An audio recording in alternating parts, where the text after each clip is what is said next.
बिस्मिल्लाहिर्रहमानिर्रहीम। आज का टॉपिक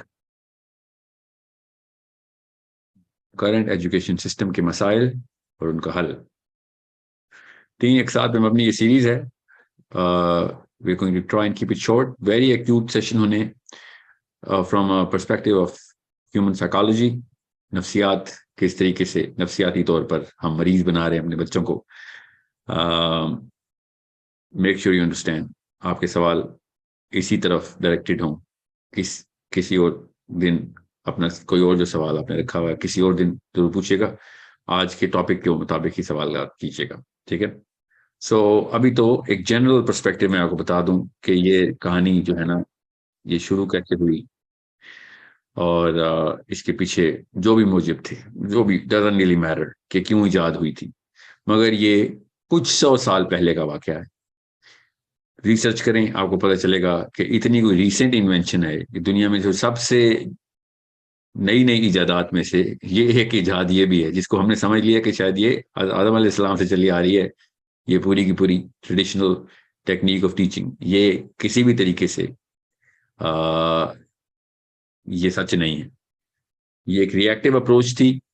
इंडस्ट्रियलाइजेशन एज अपने जोबन पे थी, उनको मजदूरों की जरूरत पड़ रही थी, मजदूर थे नहीं, लेबर फोर्स कम हो गई थी, तो उन्होंने अपनी इंडस्ट्रीज को जल्दी लेबर पहुंचाने के लिए इमरजेंसी का एक कदम उठाया था कि जल्दी से इमरजेंसी नाफिज करो, जितने भी जल्दी हमें अपने जो लेबर फोर्स है वो प्रोवाइड हो जाए।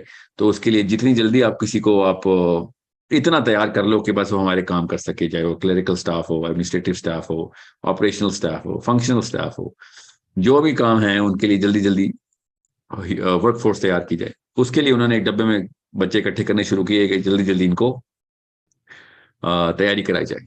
That's how the current education system started, because of एक खास सेक्टर था, एक इंडस्ट्री को जरूरत थी, मजदूर चाहिए थे, मजदूर तैयार करने की मशीन थी। और हमने इसको दीन भी इसमें से गुजारना है, अब इसमें दुनिया भी इसमें से गुजारनी है, अपने तमाम अरमान भी इसी में से पूरे करने हैं, अपना स्टेटस को का एक ढकोसला भी इसी में से पूरा करना है, और एक दूसरे से कंपटीशन भी इसी के थ्रू करना है। इसको चैलेंज करना इसलिए इतना जरूरी है कि जो चीज हमारे लिए बनी नहीं, जिस काम के लिए बनी थी, उस काम के लिए अभी भी कर रही है वो, तो तैयारी अच्छी है उनकी। और आप देख रहे होंगे कि उसका अभी तक फल ये दे रहा है दरख्त, क्योंकि अभी भी स्कूल का बच्चा जितना मर्जी जो मर्जी दिमाग लेके आता है, एंड में वो नौकरी बनाया जा रहा होता है कि उसको जॉब कब करनी है, तो जितनी जल्दी तैयार, जितने नंबर अच्छे आएंगे तो वो इस फील्ड में जाएगा, बुरे आएंगे तो फलां फील्ड में चला जाएगा। और इंसान की जिस्म और रूह दोनों तार तार करके रख देते हैं हम। ये सेशन मेरी कोशिश होगी कि मैं सॉरी उर्दू में ज्यादा करूं, करना मुझे इंग्लिश में चाहिए। कुछ एक साथ इसकी अंग्रेजी में कर देंगे, मगर गौर से समझ लें कि ये क्यों क्यों मैं एक्चुअली मैं चैट पे ना वोट ले लेता हूँ कि ये अंग्रेजी में करें या उर्दू में करें। आप चैट में उर्दू या इंग्लिश लिखते हैं, पहले 100 वोट्स के अंदर एक बंदा एक ही वोट डाले, चलें फिर तो बात ही खत्म हो गई। 100 कहा था आपने, आपने 1000 वोट एकदम इस स्पीड से कैसे लिखते हैं भाई? ये एक ऐसी टेक्नोलॉजी है जो कि दुनिया में शायद सिर्फ पाकिस्तान में।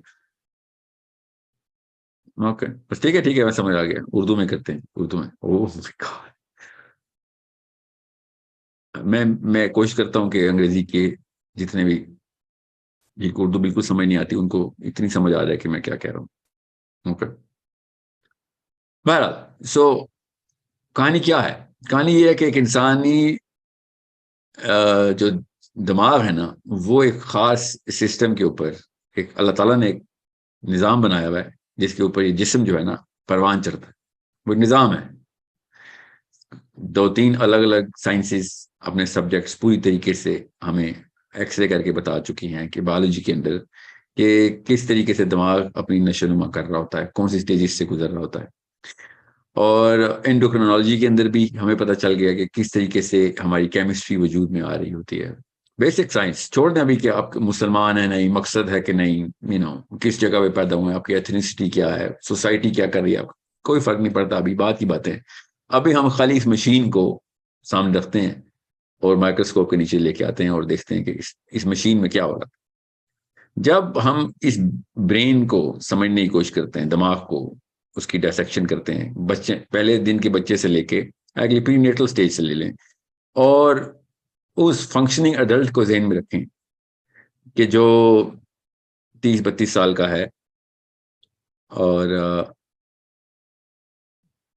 जी हाँ, मुझे मैं चैट अभी बंद करने लगा हूँ।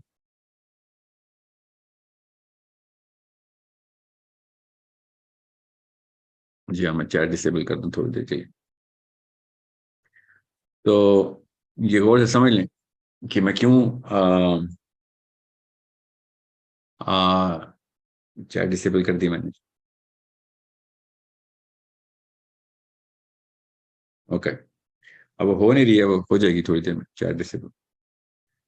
इंसानी दिमाग ना अपनी खुद तस्वीर बता रहा है हमें, अपने तमाम तर स्टेजेस हमें दिखा रहा है, और उन स्टेजेस की तफसील में जाए बगैर कि कौन कौन स्टेजेस हैं वो किसी और सेशन में हम करेंगे, बिकॉज वो बहुत ज़रूरी है आप सबको पता हो। आप आराम से रिसर्च कर सकते हैं, अब इतनी पब्लिकेशन हो चुकी हैं, इतने जर्नल्स पब्लिकली अवेलेबल हैं कि जो मेरे टाइम पे नहीं थे, तो हमें वो फिर खरीदने पड़ते थे, प्रोफेसर्स के पास जाके लिटरली मिन्नतें करनी पड़ती थी कि हमें रिकमेंड कर दें। कुछ ऐसे क्लब्स हैं जो कि वो आप एक्सेस ही नहीं कर सकते, या फिर आपकी अपनी पुरानी एजुकेशनल मोमेंटम इतना बना हो कि आपकी क्रेडिबिलिटी हो कि आप वो जर्नल्स के एक्सेस हो, तो वो खैर हम लेते रहे इस तरह। सो अब neurobiology, endocrinology, basic brain science, जितने भी और even psychology itself, educational psychology, ये वो रेलम्स थी जिन्होंने दिमाग को पूरी तरीके से स्टडी करना उनका मकसद था।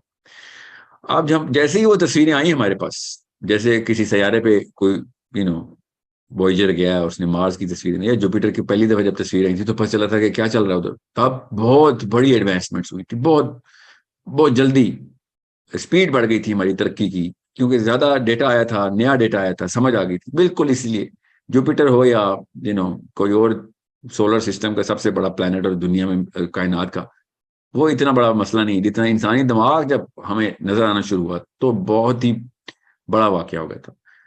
ओपनली सबसे पहले कुछ फाइंडिंग्स आई थी ऐसी, जिसके बाद हर फील्ड के बंदे ने एक डेटा उसमें से लिया था, पहला इन्फ्रेंस निकाला था कि इसका मतलब है अगर दिमाग ऐसे काम करता है तो ये चीज भी गलत है, हाँ वो चीज भी गलत है। हाँ, सबसे पहले सबने इकट्ठे हुए कहा, जिस मर्जी फील्ड से आया था, कि इसका मतलब है ये एजुकेशन सिस्टम सबसे बड़ी गलती की हमने। जी हाँ, सबने सबसे पहले तो ये साइन ऑफ किया कि ये क्या करते रहे हमारे साथ, ये सारे पुरानी नस्लों वाले क्या करते बेचारे, उनको नहीं पता था। Brain was the only organ where doctors never saw the organ and just calculated based on the answers of the patient. Brain वाहिद उज था जिस्म का जिसका डॉक्टर उस उज को देखे बगैर उसका इलाज करता होता था। ये तो 83 में, फिर 2013 तो 3 में, फिर 13 में स्पेक्ट इमेजिंग आई, तो तब हमें पता चला कि ब्रेन के साथ हो क्या रहा होता है, कौन कौन सी जगहों के ऊपर किन किन मामलात के साथ हमने ब्रेन डैमेज कर रहे होते। सो एजुकेशन सिस्टम ब्रेन बताएगा कि इसके ऊपर फोकस है ना, और तो कोई जिस्म का उस नहीं, इस पे एजुकेशन सिस्टम फोकस करता है, वो एक अलग बात है। अब आजकल का एजुकेशन सिस्टम जिस्म के बाकी के अज़ा भी टिकर करवा रहा होता है, जो हालात हो गए हमारे, मगर बना ये दिमाग के लिए था। ये एजुकेशन सिस्टम इसकी डेवलपमेंट के लिए बनाया था। किसी एक भी स्कूल के ओनर को ये कॉन्सेप्ट बेसिक्स है, ये हम बच्चे को भी पता होते, इस कॉन्सेप्ट के ऊपर उसने अपना स्कूल नहीं खोला दुनिया में। यहाँ पे नहीं, खाली यहाँ पे तो चलो सारे व्यापार है ना, वो तो आंटी और अंकल के वॉलेट को देख के स्कूल सिस्टम प्लेस करते हैं, यहाँ पे फ्रेंचाइज खोलो, यहाँ पे पैसे देने वाले ज्यादा है, या स्टफ लाइक दैट। ब्रेन, जो बच्चे का ब्रेन है, उसकी डेवलपमेंट के लिए ये सिस्टम नेचुरल डिमांड है हमारी, इसके लिए कोई रॉकेट साइंस में जाने की जरूरत नहीं। ओके, सो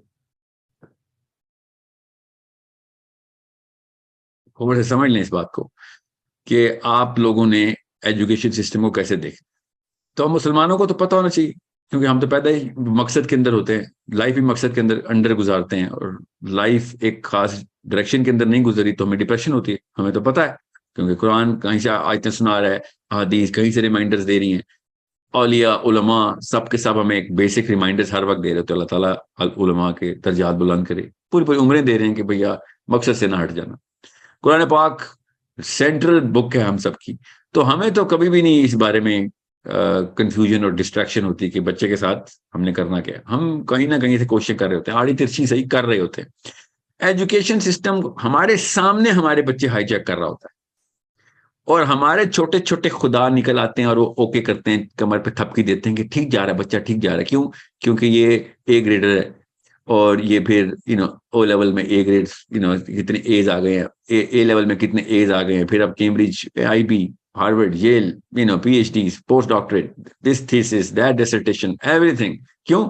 क्योंकि एंड इन माइंड माँ बाप के छोटे छोटे खुदा बताते हैं कि डॉलर इकट्ठे करने हैं, अच्छी जॉब होगी तो नाम बड़ा होगा खानदान में। ऐसे माँ बाप के लिए तो परफेक्ट एजुकेशन सिस्टम सपोर्ट करता है।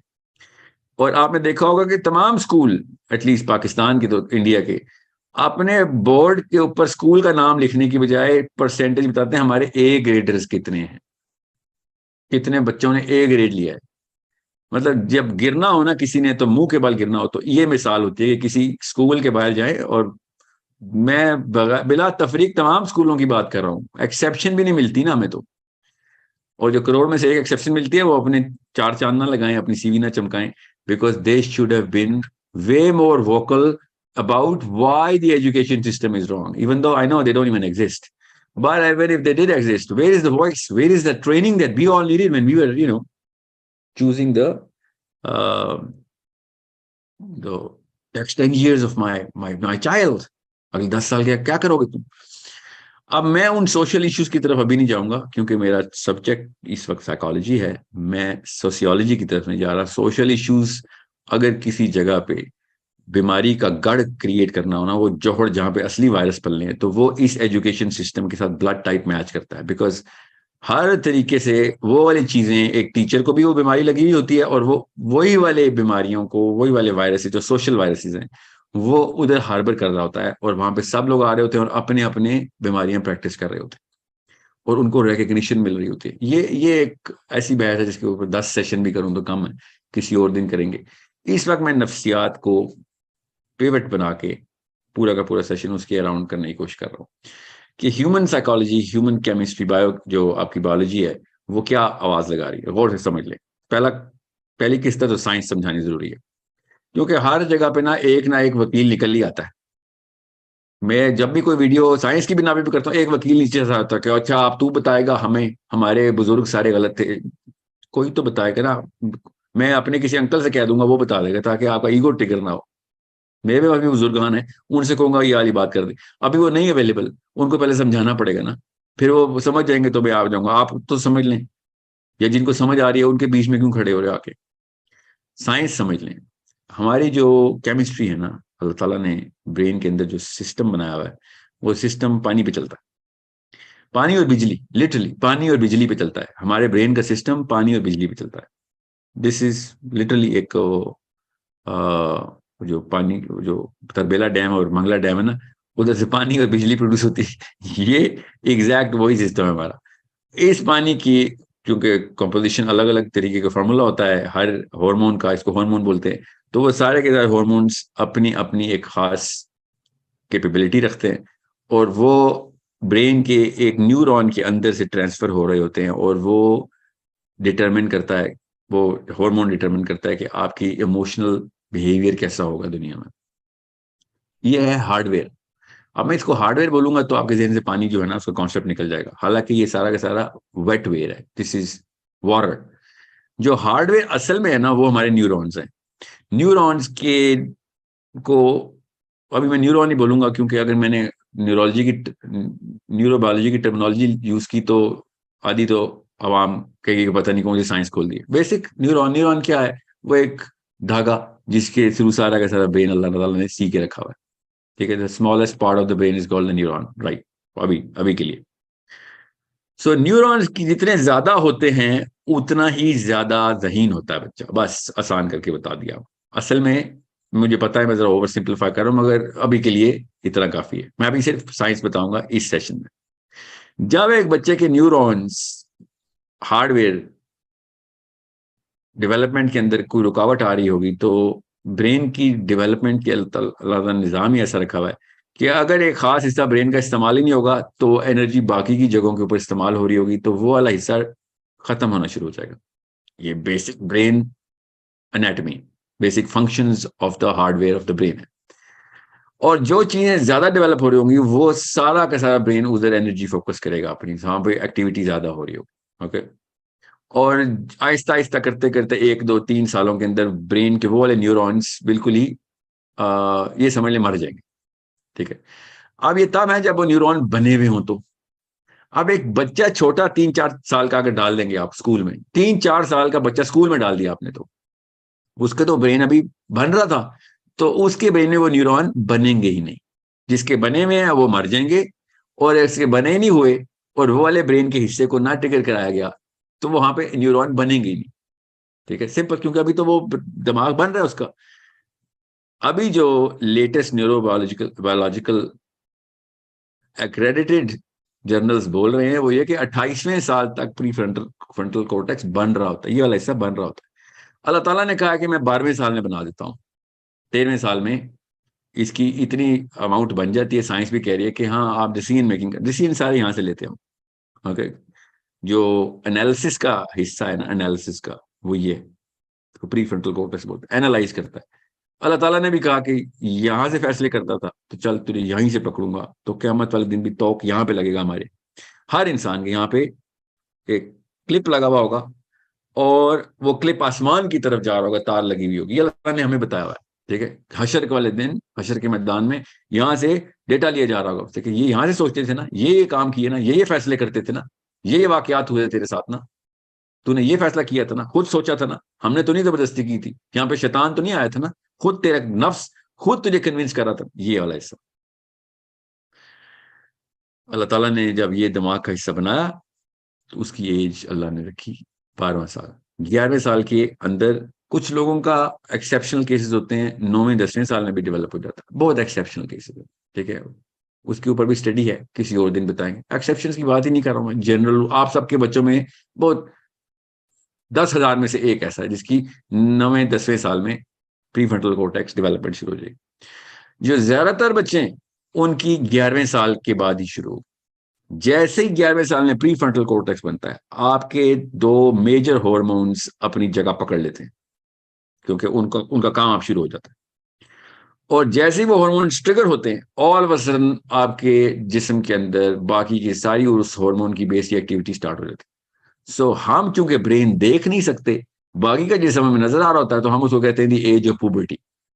असल में यहाँ पे वाकया हो रहा है, मगर चूंकि नजर नहीं आ रहा तो हम उसके ऊपर काम नहीं कर रहे। असल में यहाँ पे वाकया सेटिस्फैक्ट्री लेवल पे नहीं होता, और वो बच्चा फिर यहाँ के उस से डिसीजन सही नहीं कर सकता, या बहुत ही अच्छे ले रहा होता है मगर बाकी के मामला उसके खराब हो रहे हैं, जो भी सिचुएशन में होता है। या ये ठीक है और बाकी के हालात खराब है, या बाकी के हालात ठीक है और ये खराब है, मतलब इन अ जनरल इक्वेशन, तो वो फिर रिएक्टिव हो जाता है। और हर 2 नंबर साइकोलॉजिस्ट, चूंकि उसको ब्रेन स्टडी कराई नहीं जाती, वो तो साइकियाट्रिक मेडिसिन में कराई जाती है, तो वो कहता है टीनेजर है तो हाँ ये तो टेंट्रम्स थ्रो करेगा ही, इसके हॉर्मोन्स डेवलप हो रहे हैं। हालांकि उसको ये नहीं पता कि ये दिमाग कैसे डेवलप हो रहा है। हॉर्मोन्स तो पहले ही डेवलप थे, उनको जगह, उनको फंक्शनिंग लोब चाहिए थी, लोब अब बनना शुरू हुई है। अब वो लोब किसी काम से बन रही है, फ्रंटल लोब, वो काम नहीं कर सक रहा वो बच्चा, इसलिए वो इतना ज्यादा क्रैंकी और ग्रम्पी हुआ है और इतना ज्यादा इरिटेटेड रिपेलियस हुआ है। उसको अगर सही तरीके से चैनल किया जाता तो ये बेस्ट एज थी उस वक्त उसकी मोरालिटी को पूरी तरीके से एस्टेब्लिश कर देने की। अगर वो सही नहज पे ऑर्गेनिकली डेवलप हो रहा होता तो ये है वो असली मोमिन जिसने सबसे पहले सबसे बड़े सवाल करने थे, क्योंकि एकदम डेटा आता है 1 साल के अंदर अंदर 23% ऑफ द ब्रेन एकदम डेवलप हो जाता है 1 साल के अंदर अंदर। इससे बड़ा वाकया पूरे के पूरे बायोलॉजी में नहीं है कि जब एक ह्यूमन मैमल का प्री फ्रंटल कॉर्टेक्स डेवलप होता है। अब जाहिर है पूरा का पूरा तो नहीं डेवलप होता, मगर इतना हो जाता है कि यू हैव नो आइडिया किस लेवल पे उसकी मेटामॉर्फोसिस बिगर चेंज क्रिएट हुई है। वो इंसान ही कोई और था, शख्सियत ही कोई और थी, उसके अंदर के हालात, केमिस्ट्री कोई और थी। अचानक इन अ मैटर ऑफ डेज उसकी केमिस्ट्री बदल रही है, उसकी पर्सनैलिटी बदल रही है और उसकी पूरी हैयत तब्दील हो रही है। अब जो चेंज, वो नई पोजीशन के ऊपर आ रहा है, वो उस पोजीशन की डिमांड्स को सेटिस्फाई करने के लिए आप लोगों से चीखें मारता है।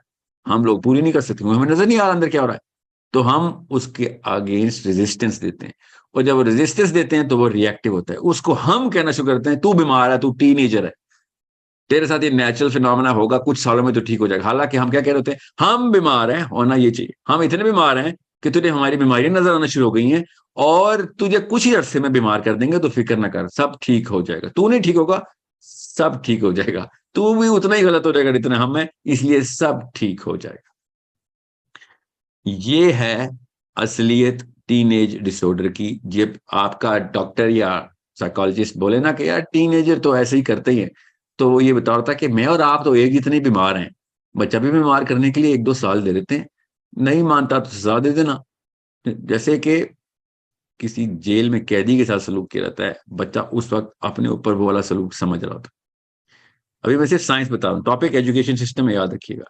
अब आपको साइंस समझनी चाहिए कि ये ब्रेन के साथ हो क्या रहा है, दिमाग की स्ट्रक्चर हार्डवेयर से गुजर रहा है। अब वापस आए, ये क्लाइमैक्स बताना जरूरी था ताकि आपको पता चले पीछे से क्या होता आ रहा है। When a child is at day 1 and when the child is at day 1000 days के अंदर अंदर more than 80% of the brain's cells create neurons, 80% neuron 1000 दिनों में क्रिएट होते हैं। ओके, इसको फर्स्ट 3 years बोलते हैं, तो चलें फर्स्ट 3 years बोल लें। मगर 1000 दिन का ऐसा ग्राफ है कि जीरो से बिलियंस न्यूरॉन्स क्रिएट होने 1000 दिन के अंदर अंदर। कितना बड़ा वाक्य है। उस दौरान अम्मा का जो, वालदा का जो फर्ज है, वो आपको मैं बता नहीं सकता हूँ। पेरेंटिंग का इशू नहीं है, पेरेंटिंग का टॉपिक नहीं है मेरा मतलब है, इसलिए मैं इसको इस तफसील में नहीं जाऊंगा। हालांकि मेक और ब्रेक है, जितना मर्जी प्री फ्रंटल कोर्टेक्स बना लें, बाकी का हिस्सा बना ही नहीं हुआ तो प्री फ्रंटल कोर्टेक्स ने बेचारे ने क्या प्रोसेसिंग कर लेनी है। सो अगर बच्चा डम करना है तो ये पहले 1000 दिनों के अंदर कोई मेजर टीका लगा दें, डम हो जाएगा, परमानेंटली डम हो जाएगा। और अगर बच्चा इंटेलिजेंट करना है और उसका IQ 30 to 40 इंडेक्स पॉइंट्स के अंदर डिफरेंस में लेके आना है अपने और अपने हम असरों के, तो ये पहले 1000 दिन और 9वें साल से लेके 12वें और 13वें साल के बीच के ये 1000 दिन, 10, 11, 12, ये 1000 दिन और पहले 1000 दिन, ये 2000 डेज की वो जोन्स हैं कि आपका बच्चा या जीनियस हो जाएगा या परमानेंटली डम हो जाएगा। अच्छा बच्चा दोनों होंगे, बुरे बच्चे दोनों होंगे, अच्छे और बुरे की पर मत जाइएगा, ठीक है। पाकिस्तान नहीं खेल रहे हैं हम, इस वक्त साइंस बता रहे हैं। सो डम बच्चे भी तो अच्छे हो सकते हैं और इंटेलिजेंट बच्चे भी अच्छे हो सकते हैं, ठीक है। इस वक्त मैं आपको ये बता रहा हूँ हम डैमेज कैसे करते हैं। अभी मैं सिर्फ और सिर्फ IQ की बात कर रहा हूँ।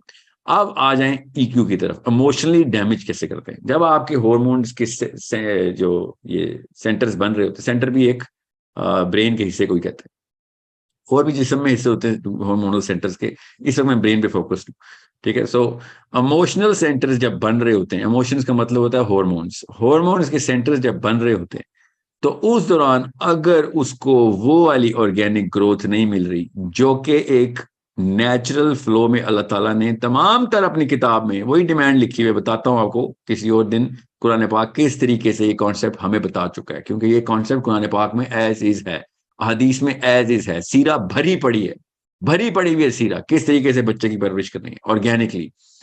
सो 3-4 मेजर हॉर्मोन्स एट प्ले हैं। अगर वो 3-4 मेजर हॉर्मोन्स सही तरह डेवलप नहीं हुए और सही तरह डायरेक्ट नहीं हुए, दोनों बातें याद रखनी है आपने, सही तरह डेवलप नहीं हुए या सही तरह डायरेक्ट नहीं हुए, तो दोनों केसेस में आपने अबू जहल क्रिएट कर दिए, guaranteed.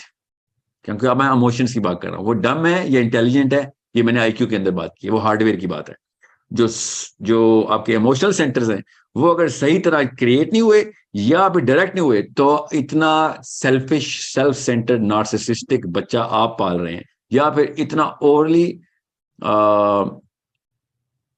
overly confident in terms where he is not supposed to be in, he's going against the scales of fairness, या फिर इतना अंडर कॉन्फिडेंट और इंफीरियोरिटी कॉम्प्लेक्स का बच्चा पाल रहे हैं। देखो एग्जैक्ट दूसरे दोनों स्पेक्ट्रम्स होते हैं कि उसके सेंटर्स डेवलप ही नहीं होने दे रहे और हो रहे हैं तो इतने मिसडायरेक्टेड है कि वो सेल्फ विक्टिमाइजेशन के अंदर घुस जाता है। इमोशंस ये काम करते हैं, ये दोनों काम यकमुश्त करने की मशीन को पाकिस्तानी अम्मी बोलते हैं या पाकिस्तानी अब्बू। और इसको तेज करने की मशीन को पाकिस्तान की उस्तानी बोलते हैं। ये दोनों IQ डैमेजिंग, EQ डैमेजिंग और मोरालिटी क्रैश कर देने का कोर्स कराना हो तो हम एजुकेशन सिस्टम के अंदर ये 3 मोहरे छोड़ दें। 3 मोहरे कौन है? 3 मोहरे हैं अम्मी, अब्बू और मैडम। ठीक है, चाहे वो मुताला पाकिस्तान की हो, चाहे वो इस्लामियात की हो, फिजिक्स की हो, बायोलॉजी की हो, जो भी हो, उसको ये नहीं पता कि कौन सी मशीन उसके सामने है, तो वो जो भी करेगी तो वही समझ लें डॉक्टर ने डॉक्टरी नहीं पढ़ी हुई, मगर हाथ में उसके स्कैपल है, छुरी है, और आप कहते हैं सीने में दर्द हो रहा है बस, और कुछ सर्जरी कर दे, तो उसने छुरी से खोलना है, जो कुछ नजर आना है, उसको नहीं पता कहाँ कहाँ पे दर्द, उसने सब कुछ निकाल लेना, या फिर कुछ ऐसी चीजें डाल देनी है कि उसके बाद आपको जितना मर्जी सी ले, आपने वापस उस बिस्तर से उठना नहीं। सो this is exactly what happens in a more intense way with the brain. दिमाग के साथ जब हम करते हैं काम, तब चूंकि दिमाग के ना मसाइल होते ऐसे हैं कि जब दिमाग ये वाला ऐसा उज्व है, बाकी के जितने भी उज्व है ना, वो मसला करें तो मरीज को दर्द होता है। ये याद रखिएगा, तकलीफ होती है, दिक्कत होती है। दिमाग ऐसा उज्व है कि इसमें अगर डैमेज हो जाए तो मरीज के आसपास जितने लोग हैं उनको दर्द होता है, उनको दिक्कत होती है, उनको तकलीफ होती है। ये इतना आउटबाउंड किस्म का उज्व है, इसमें मसला आएगा दुनिया को तबाह कर देगा, खुद ठीक होगा बाकी सबको मार देगा। और बाकी उस जितने हैं कि जिसमें मसला आएगा तो दुनिया ठीक रहेगी, ये खुद बेचारा गया, चाहे गुर्दे हो, दिल हो, मैदा हो, फेफड़े हो, जो भी उज्व हो, ये मरीज को खुद डैमेज करता है। और दिमाग जब खराब हो जाए तो लोगों को डैमेज करता है, बीवी को डैमेज करता है, शोहर को डैमेज करती है, बच्चों को डैमेज करता है, बॉस को, सबॉर्डिनेट्स को, रिश्तेदारों को, दोस्तों को। ये वो इमोशनल साइड बता रहा हूं। So this is a problem where you need to understand. अभी मैं एजुकेशन सिस्टम को प्लेस करता हूं इसके अंदर। पहले मैं आपको साइंस समझा रहा हूं, ओके। पहली किस्त में साइंस ज्यादा होगी, अगली किस्त में इमोशनैलिटी ज्यादा होगी, और तीसरी किस्त में सोशियोलॉजी ज्यादा होगी। फिक्र नहीं करना, तीनों में एजुकेशन सिस्टम को मैं आपको प्लेस करके बताता हूं। अब आपके ब्रेन सेंटर्स अभी बन रहे हैं, अभी बने नहीं है, पहले 1000 दिन पूरे नहीं हुए, ठीक है। और आपकी अम्मी पहले से प्री स्कूल, डे केयर और व्हाटएवर जो भी प्लान बना रही हैं। तो उस वक्त जो ब्रेन सेंटर के, जो ब्रेन के जो न्यूरोनल फैब्रिक को कंस्ट्रक्ट करने की मशीन को फ्यूल चाहिए था, वो सिर्फ और सिर्फ उस बंदे के पास था जो सगा बाप या सगी माँ की लेवल की इंटेंसिटी रखता है कि वो ब्रेन के सेंटर्स के ऊपर काम कर सके through certain acts and behaviour, जो कि अल्लाह ताला ने फर्ज करार देती है, सीरा ने सुन्नत करार देती। वो अगर नहीं पूरे हो रहे तो आपके न्यूरॉन्स डेवलप ही नहीं हो रहे। सिंपल, आप साइंस के थ्रू बता रहा हूं आपको, मैं तो मुसलमान हूं इसलिए मैं आपको बता रहा हूं, अल्लाह और उसके रसूल ने पहले ही बता दिया था। मगर चले आप मुसलमान नहीं है, ये आप समझते हैं यार मौलवी वाली बात ना कर, तो चले गूगल करें, शाबाश, देखे न्यूरॉन्स डेवलप कैसे होते हैं बच्चे के, आपको पता चलेगा न्यूरोनल डेवलपमेंट फैक्ट्री में 3 मेजर हॉर्मोन्स का काम है, ओके। और तीनों के तीनों major hormones, parasympathetic nervous system के थ्रू अपनी ऑप्टिमम फंक्शनैलिटी में आते हैं। और अगर वो nervous system sympathetic nervous system है, जो कि मतलब है कि ऐसा है जिसमें इनसिंसियरिटी का, केयर फ्री का, लैक ऑफ अटेंशन का, लैक ऑफ फिजिकल अफेक्शन का 100% उस मॉडल के ऊपर, जिस मॉडल में बच्चा खुद जिस्म, बाकी का जिस्म कह रहा है कि मुझे पालो, उसकी बजाय अम्मा कह रही नहीं मैं तुझे पालूंगी, मुझे मेरा जो जिस्म कह रहा है मैं उस पर तुझे ढालूंगी, तो फिर आप उस नर्वस सिस्टम को ही नहीं आपने ट्रिगर किया जिस नर्वस सिस्टम में उसकी ग्रोथ होनी थी।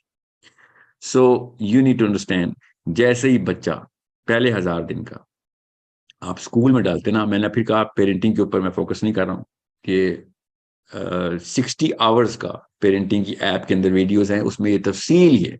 आई थिंक 4 आवर्स का सेशन है खाली पहले 1000 दिन के ऊपर, 4 आवर्स की टोटल डेप्थ है, स्लाइड चल रही है। वो अब जब ऐप आएगी इंशाल्लाह उसमें चलिए, या फिर हम एक और यूट्यूब चैनल ने मुझे अभी कॉन्ट्रैक्ट किया है कि आप पेरेंटिंग का टोटल चैनल हमारे साथ खोल लें, तो अगर वो साइन अप हो गया इंशाल्लाह भी उसमें आ जाएगा। अभी आपको हमने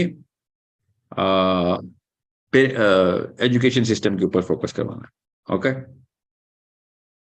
सो where are we are when a child is going to go through daycare or pre-nursery, pre-daycare, post-daycare, pre-nursery, nursery, before the age of 5 or before the age of 6, before the age of 4, बच्चा अगर घर के environment की बजाय उन लोगों में जा रहा है कि जिनके थ्रू उसको ये सेंस आ रही है कि these people are not going to be catering to my emotional demands and needs, तो वो कोपिंग मैकेनिज्म में चल जाता है कि ठीक है फिर मैं कोप करता हूँ, ठीक है आप सारे के सारे वो बंदे जो मेरे घर के नहीं है, तो मैं ये जैसे ये बिहेव करें मैं सब वो बिहेव करना शुरू कर देता हूँ। जैसे ही आपको उस एज में ये साइकोलॉजी मिलना शुरू हो जाए, जो डे केयर में मिलती है, जो कि प्री स्कूल में मिलती है, तो आपका ब्रेन नेचुरली इस पूरे के पूरे साइकिल को परफेक्ट कर लेता है।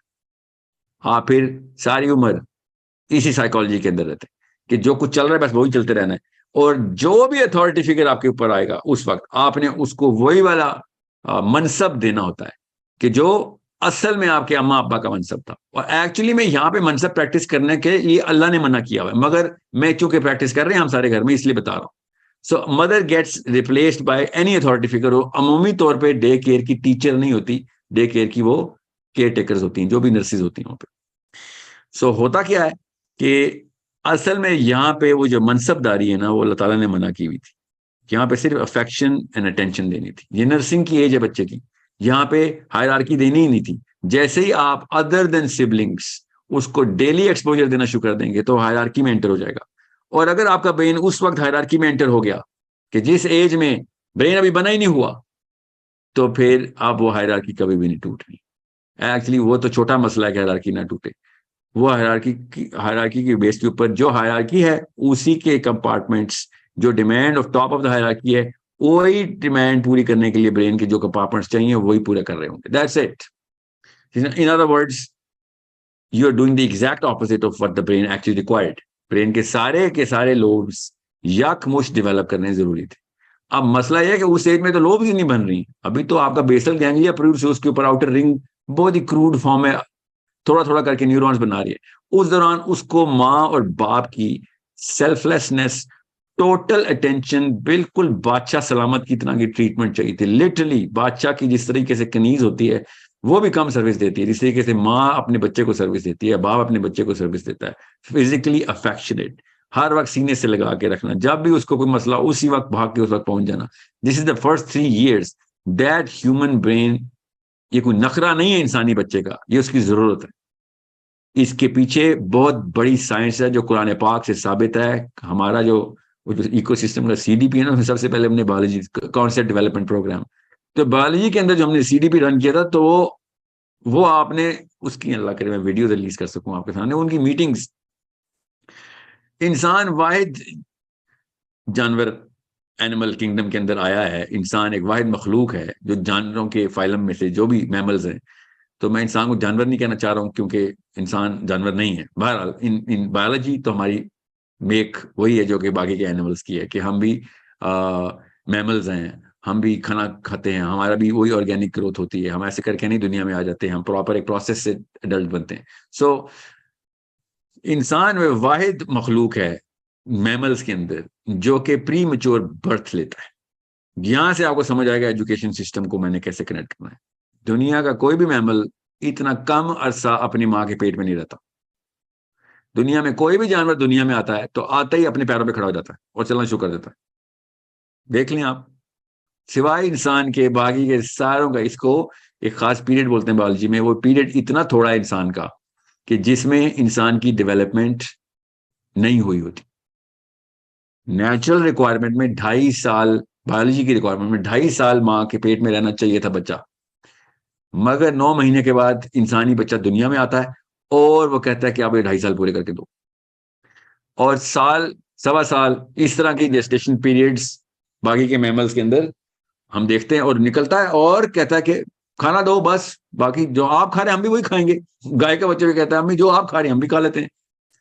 इंसानी बच्चा ऐसे नहीं कहता। घोड़े का बच्चा ही कहता है किधर जाना है चलो पीछे पीछे, मैं आप आगे के चले मैं पीछे पीछे चलता हूँ। देखे था बाकी के मैमल्स। और इंसान क्या करता है कि मुझे तो यही नहीं पता तुम लोग कौन हो, मैं किधर आ गया हूं। खाने का मतलब क्या होता है, चलने का मतलब क्या होता है, ये he is an alien in this planet because we are all behaving in a totally different way and this child doesn't even know what behaviour is.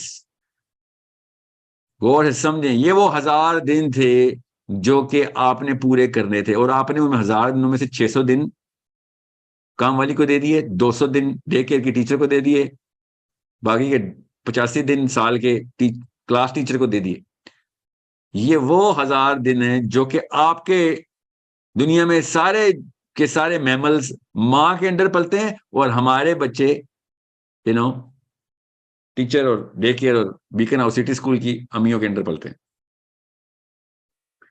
So you need to understand how big of a problem that that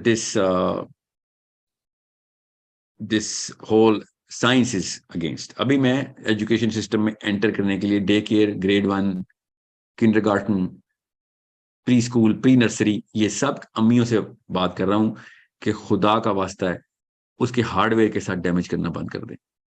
आपने software पे damage करना है, कहीं पे काबिल कबूल नहीं है, मगर वो छोटा नुकसान है कंपेयर एक बंदे के हार्डवेयर नहीं डेवलप होने दिया आपने, और फिर आप उसको डंडे के जोर से कहते हैं सबक नहीं याद होता इससे, इसको ये कॉन्सेप्ट, इसकी मैथ्स बड़ी कमजोर है, इसकी बायोलॉजी बड़ी कमजोर है, ये मेरा बच्चा क्यों इधर उधर मारा मारा फिरता है, इसको कुछ समझ नहीं आती। वो हर काम करेगा सिवाय ब्रेन के, जिस्म के हर उस को इस्तेमाल करेगा सिवाय ब्रेन के, क्योंकि उसके अलावा उसने अपनी सेल्फ एस्टीम सेटिस्फाई करनी है।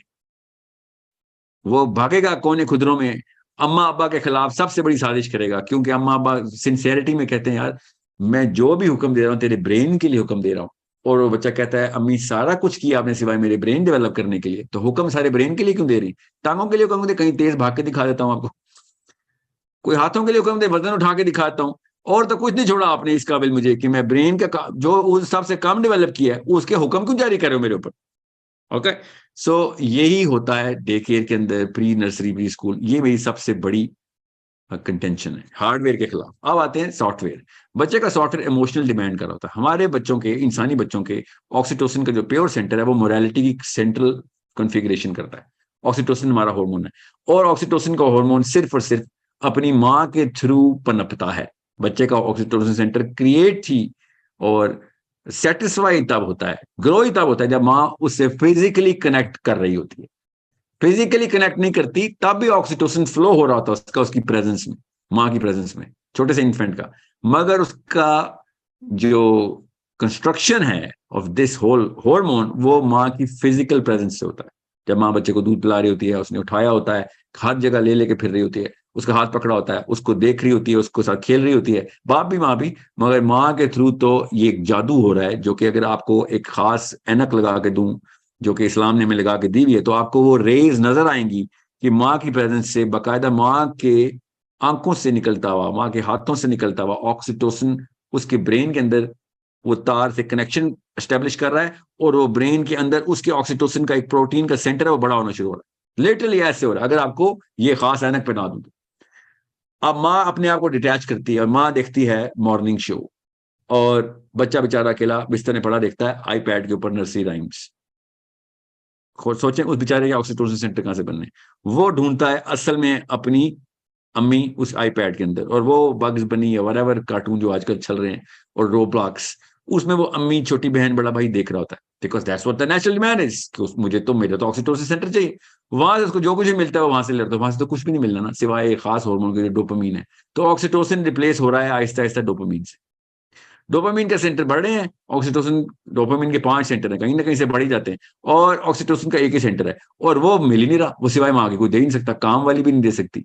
काम वाली किसी, कोई अल्लाह की वली दुनिया में आई भी हो और वो कहे यार ये बच्चा, मैं इसका मेरा मकसद है हजरत आसिया की तरह मूसा को जैसे पाला था उन्होंने, उनका बच्चा मैं पालूंगी, तब कहीं जाके आपके बच्चे के ऑक्सीटोसिन सेंटर खोलेगी वो, वरना नहीं खोल सकती। सो ये एक ऐसा मामला है कि जो ज्यादातर घरों में हो रहा है। और अगर काम वाली तो चलो आपकी फिजिकल मॉनिटरिंग के अंदर हो सकती है, स्कूल में तो क्लास फेलो बैठे हुए हैं, टास्क मिल रही हैं, चलो हम लोग, हम पे प्ले ग्रुप्स है हमारे यहाँ पे, सिर्फ खेल कूद होता है, सिर्फ खेल कूद होता है। दैट्स व्हाट देयर केसेस, कि हम यहाँ पे सिर्फ खेल कूद कराते हैं, बेसिक बेसिक से काम होते हैं, लोग सिर्फ शुगल के लिए बच्चे आते हैं और फन एक्टिविटीज होती हैं। और असल में क्या कहानी होती है हम सबको पता है कि अम्मी जो है वो घर पे बोर होती हैं, बच्चा पालना बहुत मुश्किल काम है। अम्मी को ये जो काम है पालने, बच्चे पालने का, इसको सब्स्टिट्यूट करना था, इसलिए डे केयर ने कहा फिक्र नहीं कर, हमें पता है आप कितनी सुस्त हैं, बेफिक्र हो जाएं, हमें पता है कि आपको असल में अपना टाइम, मी टाइम चाहिए, so we are here to help. Don't worry, we are going to make sure कि आप पॉलिटिकली करेक्ट हो जाएं। पॉलिटिकली करेक्ट का मतलब है कि आप हमें बच्चा देगी तो कोई एतराज नहीं करेगा, बल्कि लोग आपकी तारीफ करेंगे कि बड़ी प्रोग्रेसिव माँ है। और 3-3 साल के बच्चे उठा के उन्होंने अपने पास रखे होते, उससे बहुत बेहतर है कि आपके घर में काम वाली मॉनिटरिंग कर रही हो, हालांकि वो भी गुनाह कबीरा है साइंस में। सो आप डे केयर को फिर फोर्स करते हैं माँ बाप के, अब क्या करें, बच्चा अकेला है, सबको पता है बच्चा अकेला नहीं है, उसकी अम्मा जिंदा है, मगर बच्चा अकेला है। और क्या करते हैं, बच्चा अल्लाह ताला 6-6 या 7-7 बच्चे पैदा होते हैं बिल्लियों की तरह हमारे, बच्चा अकेला ही पैदा होता है, वो अकेला ही होगा पहले 3 साल, 4 चौथे साल में क्या बच्चा अकेला होता है। सो बच्चा माँ के साथ कपल हुआ हुआ है अल्लाह ताला के निजाम में। हमने क्या किया हुआ है, बच्चा अकेला क्या करें घर में, उसको फिर सोशल स्किल्स भी देनी है। पुरानी नस्लें तो बगैर सोशल स्किल के मार गई, हमें तो सोसाइटी मिली ही नहीं। सिविलाइजेशन का कॉन्सेप्ट तो हमने देना आगे जाके ना, अजीब सी बात है। सोशल स्किल्स बाकी के लोग बगैर डे केयर और बगैर इस एज के अंदर स्कूल गए वो सोसाइटीज कैसे बना गए, सारे के सारे सोशियोलॉजी के लॉज तो अजलों के चले हुए आ रहे हैं। मोरालिटी तो आप दुनिया की, हमने तो बल्कि सिविलाइजेशन की सबसे गंदी स्टेज निकाली है जाके। हम देंगे सोशल स्किल्स, सोशल स्किल्स अल्लाह ताला खुद देंगे उसको, उसके ब्रेन को डेवलप होने दें। डे केयर, प्री नर्सरी और प्री स्कूल, खुदा का वास्ता है इस वजह से मत डालें कि बच्चा बोर हो रहा है घर पे। बच्चा बोर इसलिए हो रहा है बिकॉज आप कहीं और देख रही हैं।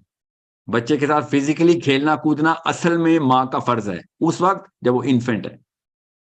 दिस इज अ प्रॉब्लम जो कि आपने सॉल्व करनी है, किसकी, बच्चे की नहीं, अपनी। I'm talking to the mothers. You are suffering from a problem here. That little poor child doesn't even know what the problem is. उसको तो प्रॉब्लम अभी देनी है हमने। सो अपने आप को पूरी तरीके से इन्फेंट्स के ऊपर डायरेक्ट, पहले 1000 दिन का माइलस्टोन मिस कर दिया आपने, तो फिर मत रोइएगा कि बच्चे के साथ बाद में लाइफ, पूरी लाइफ में क्या हो रहा है। उसको हर जबान सीखने में मसला आएगा, हर सब्जेक्ट सीखने में मसला आएगा, हर दोस्ती करने में मसला आएगा, हर रिश्ता निभाने में मसला। हार्डवेयर ही नहीं बना हुआ अभी, अखलाकी बीमारियां बाद में बताऊंगा। सो अंडरस्टैंड कुदरत ने क्या इंतजाम किया, कुरान पाक ने, अल्लाह के नबी अस्सलाम ने किस तरीके से उस इंतजाम को हमें समझाया, बताया कैसे करो, ये सारा का सारा मामला क्यों। ये 2 फ्लैग्स जो है ना, first 1000 days and the 1000 days between the age of 10 and 12, ये 2 इस वक्त के आपके टेकआउट्स हैं। इसमें आपने देखना है, अभी मैंने आपको बताया पहले 1000 दिन में firing squad, day care, pre nursery education system का नया नया तोहफा। ये पुराना, ये तो एजुकेशन सिस्टम की मशीन ने, अभी एक बच्चा जना है ना डे केयर का और प्री नर्सरी का, प्री स्कूल का, all of these things were not even existent. I am not debating कि कैपिटलिज्म की वजह से ऐसे हो रहा है, बोझ बढ़ गया है, और अभी छोड़ें, ये तो सब्जेक्ट मैटर नहीं, हम सबको पता है क्यों करते हैं हम। हमें बीमारियां कैपिटलिज्म की नहीं है, हमें बीमारियां आपस में अखलाक की हैं, आपस में ईमानियात की हैं। हमने एक दूसरे के कंपटीशन में काम किया हुआ है। सो कर लें compete, आपने लुई विटान और प्राडा के बैग की कंपटीशन करनी है, that's your problem, I don't care, but don't ruin the next human being in your own house and call yourself sincere। उसके साथ हार्डवेयर डैमेज तो मत करें, क्योंकि आप उसी स्टेटस को के पीछे इसको प्री नर्सरी में डाल रहे हैं। Because I am preparing my child for whatever big Harvard and Yale and whatever benchmarks that you set, even though 4 साल का बच्चा है वो भी हार्वर्ड एंड जेल की बातें करना बहुत बात की बात है। We all know why we do this to our kids. We all know that. We are just, बस खुद आंखें बंद की हुई हैं। दोनों एक जितने बीमार होते हैं, बताते नहीं कितने बीमार हैं। 2 बीमार मिलते हैं तो क्या शेर है मेरे बाजी का, कहो दो ताजिराना दिल मुकाबिल जिस घड़ी आए, कहा ऐसे लगा दीनार ने दीनार को देखा। कि जब आप दोनों को एक ही बीमारी हो तो फिर नहीं बताते क्या बीमारी है, हम यूज्ड टू रहते हैं। सो हम भी ये वाली रेस का हिस्सा बने हुए हैं। अभी मेरे पास जो वक्त है ना, वक्त वो कम है। प्री नर्सरी से मैं अब 10वें साल तक की जो असना है, द स्पैन ह्यूमन ब्रेन का एजुकेशन सिस्टम में, उसके साथ क्या हो रहा होता है, वो मैं आपको तफसील से बताऊंगा इंशाल्लाह अगली किस्त में। अभी 10 मिनट के लिए क्वेश्चंस लेते हैं। I have another session, I have a class actually, वो भी इमोशनल इंटेलिजेंस की क्लास है। So I have to really wrap up, we are gonna do a series. ज्यादा किस्तें करनी पड़ी तो ज्यादा किस्तें कर लेंगे, फिक्र ना कीजिए। Okay, so I am gonna open the microphone. I hope everyone is listening, sorry was listening जब मैं कह रहा था कि क्वेश्चंस टॉपिक के बारे में ही रखिएगा. Okay, let's just go with a mother, any mother. If you are not a mother it's okay, I am just, I meant was खातून को पहले क्वेश्चन का आंसर है. या सबा, हरीबा, हिरा. अस्सलाम वालेकुम. Okay, this is a problem. अपने एक, अब जिसका मैं नाम दे रहा हूँ अपना माइक अनम्यूट कर लें. हिरा, अरीबा या सबा, इनके अलावा मत mute. राहिल भाई अस्सलाम वालेकुम। अस्सलाम वालेकुम सर। राहिल भाई अस्सलाम वालेकुम। मैं भी मदर हूँ, 17 ईयर्स ओल्ड का मेरा बेटा है। हेलो अस्सलाम वालेकुम। Actually, अगर क्वेश्चन एक वो कंस्ट्रेंट करो। मेरी बात सुनो सर प्लीज.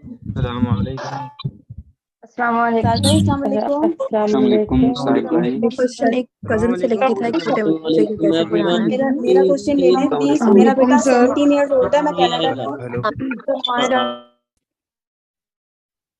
जिन असल में मेरा जो स्पीकर सिस्टम है ना यहाँ पे, वो जैसे ही दो कॉन्फ्लिक्टिंग माइक्रोफोन्स आएंगे तो वो स्टैटिक देता है, तो आवाज मुझे तक नहीं आ रही होती. तो ये मत समझिएगा मैं सुनने के बावजूद म्यूट कर रहा होता हूँ. Let me just try and unmute Junera. मेरे से अनम्यूट, मेरे कहने पे आप अनम्यूट कर नहीं रहे हैं. I am clicking to unmute Junera. अस्सलाम वालेकुम सर।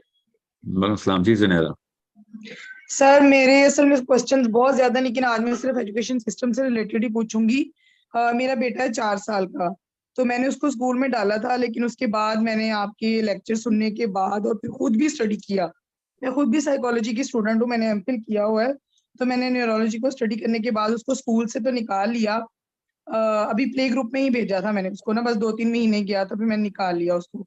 अब मैं उसको एक तो अरेबिक लैंग्वेज का कोर्स स्टार्ट करवाने लगी हूँ आपके वो उस पे सिस्टम पे। तो दूसरा मैं ये पूछना था कि सारा दिन बच्चा कुछ ना कुछ एक्टिविटीज मांगता है, मैं उसके साथ ही होती हूँ, कुछ नहीं करती, सिर्फ कितने उसी साल को का ही बच्चा टाइम आपका? देती हूँ। जी, आपके बच्चे की उम्र कितनी है? 4.5 ईयर। या अब तो जाहिर है अब वो इन्फेंसी से तो बाहर आ गया है ना, तो आप उसको एक्सपोज करें एक्टिविटीज में where you are giving him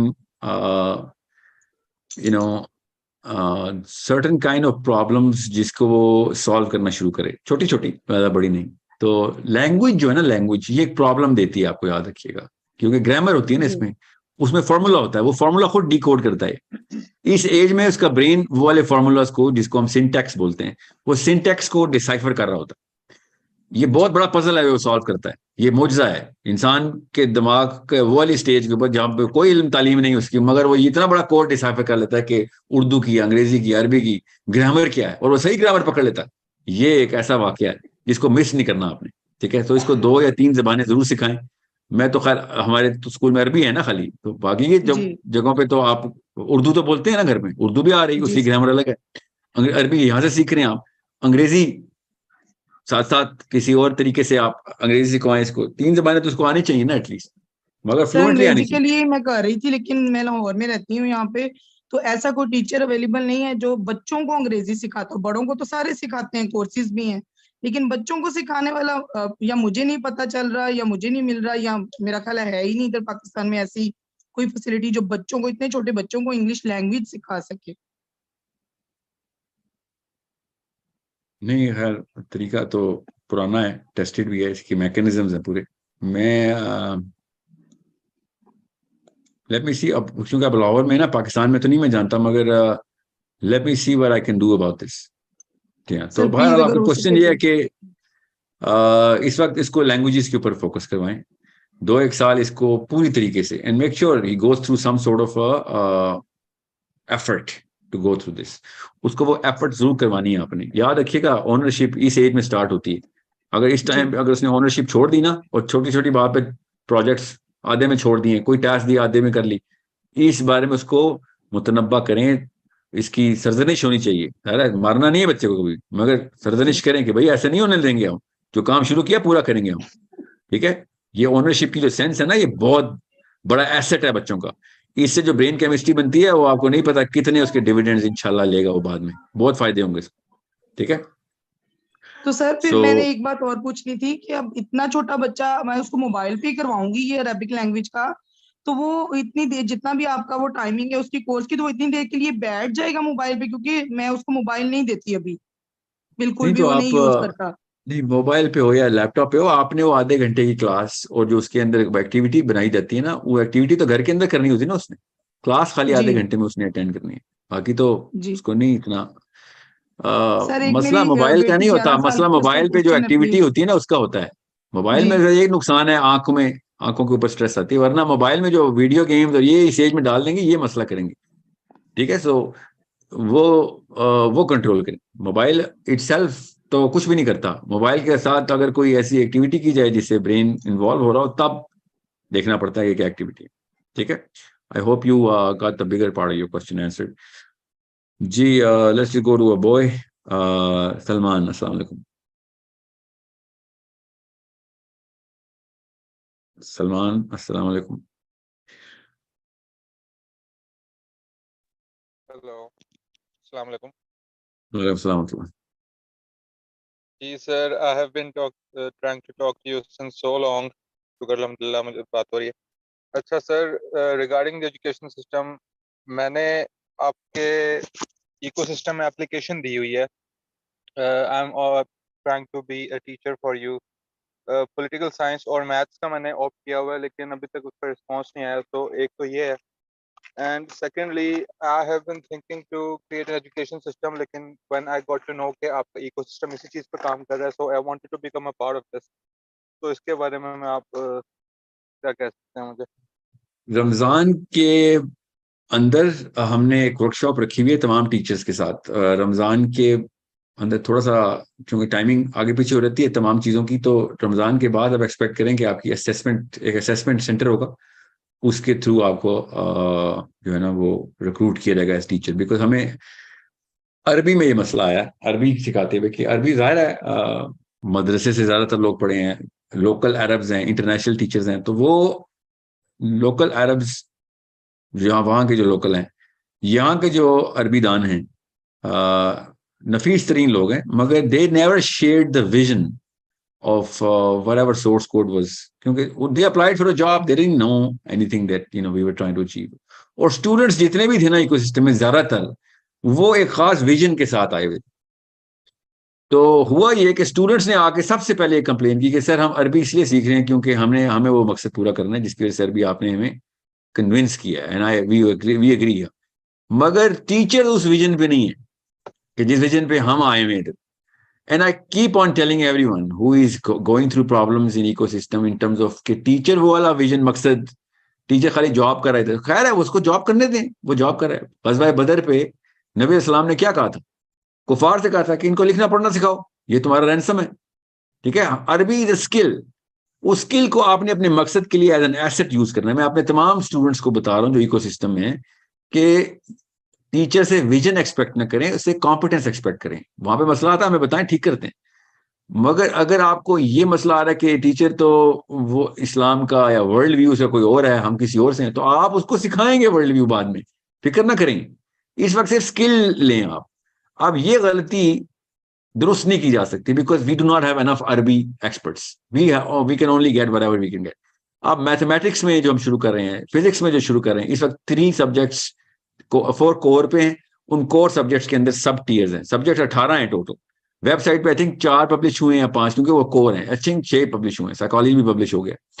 तो वो टीचर्स के साथ मैं वो चांस नहीं लेना चाह रहा बिकॉज ये साल का कोर्स है। अगर बच्चा बहुत एडवांस्ड है, पहले से ही 8वीं 10वीं 9वीं में पढ़ रहा है, उसने खाली बेसिक्स नहीं कवर करनी, उसने एडवांस स्टडीज करनी, कॉन्सेप्ट डेवलप करने हैं जिसको वो अप्लाई करेगा कुरान पाक के थ्रू, उसने समझना है सारा, हदीस के थ्रू, इस्लाम के थ्रू समझना है कि मैंने फिजिक्स को कहाँ पे इस्तेमाल करना है दुनिया में, मेरी एंगल क्या होना चाहिए दुनिया को देखने का। तो वो अगर टीचर खाली फिजिक्स पढ़ाने आ रहा है और वो you know what physics has, right? वो तो साइंस को प्रीडोमिनेंट फिलॉसफी मानते हैं, हर सब्जेक्ट की एक फिलॉसफी होती है। तो टीचर्स के साथ मैं स्टेम फील्ड में मैथमेटिक्स के, स्पेशली फिजिक्स के, बायोलॉजी के, इवन केमिस्ट्री एंड एस्ट्रोनॉमी के जो सब्जेक्ट है, साइकोलॉजी का जो सब्जेक्ट है इसमें मैं टीचर्स को ऐसे नहीं कहता आपको बहुत अच्छी मैथ्स आती होगी यकीनन, मगर या फिजिक्स बहुत ही अच्छी आती है, आप पीएचडी हैं, ठीक है, आए और पढ़ा दें, ऐसे नहीं होगा।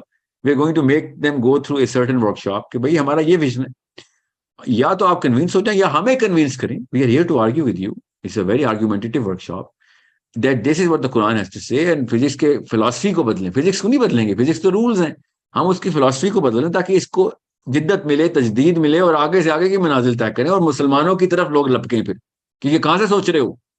एक निकोला टेस्ला काफी था ना, फिजिक्स की बुनियादें उखेड़ दी उसने, तो हमारे पास क्यों नहीं है? ठीक है, तो all we need is visionaries, और विजन कुरान से बेहतर कोई नहीं देता, स्पेशली बायोलॉजी में, फिजिक्स में। तो ये 4-5 कोर सब्जेक्ट्स के अंदर हमने बाकी के सब्जेक्ट्स को प्लेस किया हुआ है। पॉलिटिकल साइंस, वर्ल्ड व्यू, ये सारे के सारे साइकोलॉजी के अंदर प्लेस करने पड़े हमें कि साइकोलॉजी कैसे बनती है इंसान की, ग्रुप की। पॉलिटिकल साइंस तो असल में वो है।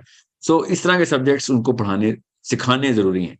ये कॉन्सेप्ट डेवलपमेंट प्रोग्राम CDP इसको बोलते हैं कि एक प्रोग्राम का कोई भी पकड़ा, मैथमेटिक्स का कॉन्सेप्ट पकड़ा, फिजिक्स का पकड़ लिया, उस कॉन्सेप्ट को पहले कुरान से एक्सट्रैपोलेट किया कि भाई कुरान पाक इस कॉन्सेप्ट को एक्सप्लेन करता है, नहीं करता है तो कैसे करता है, हदीस के थ्रू क्या क्या रेफरेंसेस है हमारे पास इस कॉन्सेप्ट के ऊपर। कॉन्सेप्ट साइंस क्या है इस वक्त एस्टेब्लिश, हम कैसे देख रहे हैं। जैसे बायोलॉजी मैंने अभी आपको बताया कि कैसे देखना है कि पेरेंटिंग कैसे करनी है, कुरान पाक ने बताया हुआ है। साइंस हमें बायोलॉजी की भी बता रही है, कुरान पाक उस बायोलॉजी को मैनिफेस्ट करके दुनिया में बता रहा है, हमें नहीं पता कैसे बायोलॉजी काम कर रही है। फिर सीरा में सुन्ना में क्या हकाम है इसके सारे के सारे, कैसे करना है सारा का सारा मामला। ये सारे के सारे कॉन्सेप्चुअलाइजेशन उस साइंस को वैलिडेट करेगी। साइंस नहीं कुरान को वैलिडेट करेगा, कुरान या हदीस या सीरा सुन्ना उस कॉन्सेप्ट को वैलिडेट करेगी। उसके बाद हम साइंस ही खोलेंगे कि चलो अब एक्सपेरिमेंट करो, वर्कशॉप है, इसको वर्कशॉप बोलते हैं। अब अगर मेरा टीचर अगर इस CDP के इस फिलॉसफी को पूरी तरीके से समझता नहीं है, पढ़ानी उसने मैथ से याद रखी, उसने इस्लाम नहीं पढ़ाना आके, उसने फिजिक्स ही पढ़ानी, मगर इस फिलॉसफी को पूरी तरह पता चले, क्योंकि माँ ने अपने बच्चे जो हमें दे रहे हैं, बाप जो दे रहे हैं, जो खुद आ रहे हैं, एडल्ट्स भी आ रहे हैं मैथ्स में, बायोलॉजी में बहुत ज्यादा एडल्ट, साइकोलॉजी में तो सारे एडल्ट्स ही आ रहे हैं इस वक्त। सो वो विजन के साथ आ रहे हैं, उनको वो CDP से प्यार है कि हमें कॉन्सेप्ट डेवलप करके दें कि हमने इसको इस्लामिक पर्सपेक्टिव से कैसे देना आगे। You have to understand that. और टीचर के यार मुझे तो नहीं पता कि ये इसका इस्लाम से क्या ताल्लुक है, तो फिर स्टूडेंट ने तो डिसोनेंस का शिकार होना है ना कि सर साहिल दीन ने आपको सर्टिफाई कर दिया, इधर सादिया खान ने सर्टिफाई कर दिया, वो बैठे यहाँ पे लेक्चर दे रहे होते हैं, तो आपने उन्हीं के एंडोर्समेंट ली हुई है, आपको ही नहीं कन्विंस कर सके तो हमें क्या कन्विंस करेंगे। तो मैं उन टीचर्स को बहुत हैंड पिक करके पूरी तरीके से एक फिल्टर से गुजारूंगा कि भैया हमारा ये प्रोग्राम है, आपकी एक्सपर्टीज हमें चाहिए, सर आंखों पे बिठाएंगे आपको, हमें मैथ्स ही सिखानी है, मगर फलसफा मत खराब कीजिएगा बच्चे का, ठीक है। So this is what we trying to do. आप अप्लाई करेंगे तो इसकी एक वर्कशॉप से गुजरेंगे, इंशाल्लाह we gonna have an amazing time together. हमने बच्चों को डेवलप करना है, बड़ों को भी डेवलप करना है, और उनको उन पर्सपेक्टिव्स, उन कॉन्सेप्ट्स को डेवलप करके इसके थ्रू उनसे बेहतर कोई कॉन्सेप्ट ना जानता, वो उस कॉन्सेप्ट के फलसफी बने। ये वन लाइन विजन है कि कोई भी कॉन्सेप्ट हो, किसी भी साइंस में हो, उस कॉन्सेप्ट का फलसफी हमारे पास, मुसलमानों के पास होना जरूरी है, जो लॉजिक से, रीजनिंग के थ्रू उसके असल मीनिंग बता सके, द रियल मीनिंग का मतलब है उसकी अफादियत बता सके। क्योंकि लाइफ के लिए होता है ना, I have no meaning in life, बिल्कुल इसी तरीके से हमने सब्जेक्ट मैटर का भी मीनिंग निकालना है, इसकी अफादियत क्या है, दुनिया को कहाँ पहुंचा सकता है ये कॉन्सेप्ट, कि इंसानों की तरक्की और प्रोग्रेस में किधर काम आ सकता है, कहाँ से पता चल रहा है, उसकी एंड इन माइंड से कि कहां तक लेके जा सकते हैं हम। मैं खाली फिजिक्स के चैलेंज की बात कर रहा था, कुरान पाक तो सबसे पहला चैलेंज फिजिक्स को करता है, वो लॉज ही नहीं फिजिक्स में जो कुरान पाक ने वाकयात बता दी हुए, सिंपल वन लाइन, वो लॉज हैं ही नहीं फिजिक्स के हमारे मुशाहिदे में कि जो कुरान पाक ने बता दिया वो काम। इसका मतलब है वो काम है, पॉसिबल है, इंसानों ने किए, कुरान ने बताया, हमने देखा ही गलत एंगल से फिजिक्स को, निचले एंगल से, गलत नहीं कहना चाहिए, निचले एंगल से, और ऊपर निगाह दौड़ाएं, देखें ऊपर के स्टैंडर्ड्स क्या हैं, ठीक है। That's what we gonna do इंशाल्लाह। I hope you understand. I am going to take a question from a girl, Uzma. अस्सलाम वालेकुम उज़मा, आप अनम्यूट करें। वालेकुम अस्सलाम सर। रियासत मदीना मॉडल स्ट्रीट हम लोगों ने एक पूरी गली बनाई है, उसमें 90 घर हैं, और हम वहाँ पर एक ऐसा इकोसिस्टम क्रिएट करने की कोशिश कर रहे हैं जहाँ पे तमाम के तमाम 800 लोग जो है वो बच्चों की ब्रेन डेवलपमेंट जो है वो बहुत अच्छे तरीके से करें। वहाँ पर मसला जो सबसे ज्यादा मुझे आ रहा है वो ये आ रहा है कि बड़ों को जो एडल्ट है वहाँ पे, उनको फैक्ट सुन के अपनी डेली प्रैक्टिसेस वो चेंज नहीं कर पा रहे। अब मैं तो एक बहुत ही मामूली सी स्टूडेंट हूँ, आपके सेशंस जो है वो सुन के, जो भी ये न्यूरोलॉजिकल डेवलपमेंट है, मैं वहाँ पे जाके उन लोगों को पढ़ाती हूँ कि अल्लाह ताला ने दिमाग में बल्ब डालेंगे वो, लेकिन असल मसला जो है वो बड़ों का आ रहा है, उसमें मुझे आपकी बहुत ज्यादा मदद की जरूरत है, क्योंकि वो एक पूरा, आप अगर उसको नेट पे भी सर्च करेंगे रियासत मदीना मॉडल स्ट्रीट, तो 800 लोग हैं जो वाकई में खुद इधर को नहीं है, बदलना चाह रहे हैं। कहाँ पे है स्ट्रीट? सर कोरंगी के अंदर, डिस्ट्रिक्ट कोरंगी के अंदर, चक्रा गोड के अंदर ये स्ट्रीट है, पूरे इंटरनेट पे जो है वो काफी वायरल है, आप जैसे ही सर्च करेंगे आपको मिल जाएगा। मतलब तो बड़े क्या दाढ़ी आप वाले। लोग पहले से उधर रह रहे थे और आप लोगों ने मिलके एक फैसला किया? मेरी रिहाइश सर, मेरी पैदाइश कोरंगी की, अभी मैं शादी होकर गुलशन आ गई हूँ, लेकिन अल्हम्दुलिल्लाह मेरे शौहर की मुझे इजाजत है, तो मैं वहां पर जाके, एक्चुअली मैं तो पिछले 7-8 वो सालों से मैं जो एक। सवाल पूछ रहा हूँ समझे, वो जी लोग जो वहां के रिहायशी हैं जी। उन्होंने मिल के फैसला किया है कि हमने रियासत मदीना मॉडल के ऊपर जिंदगी गुजारनी है, और या फिर वो बाद में जगह खरीदी इन लोगों ने जिनका नहीं नहीं आपस नहीं में एक नहीं जैसा विजन था? नहीं, वो एक रिहायशी है, एक गली है जिसमें 90 घर हैं, और उन सब ने मिलकर ये फैसला किया है कि हमने रियासत मदीना मॉडल स्ट्रीट के तौर पे जिंदगी गुजारनी है। हम ये कहते हैं कि क्या रियासत मेजर किया मदीना, इसका? सर रियासत मदीना मॉडल स्ट्रीट के 2 पिलर है, एक तो वो जगह फिजिकली बहुत खूबसूरत हो, जो कि वो बन गई है अल्हम्दुलिल्लाह। ओहो, मेजर का मतलब है इसको कैसे पता चलेगा कि हाँ ये फैसला किया था, इस पे अमल दरामद भी हो रहा है?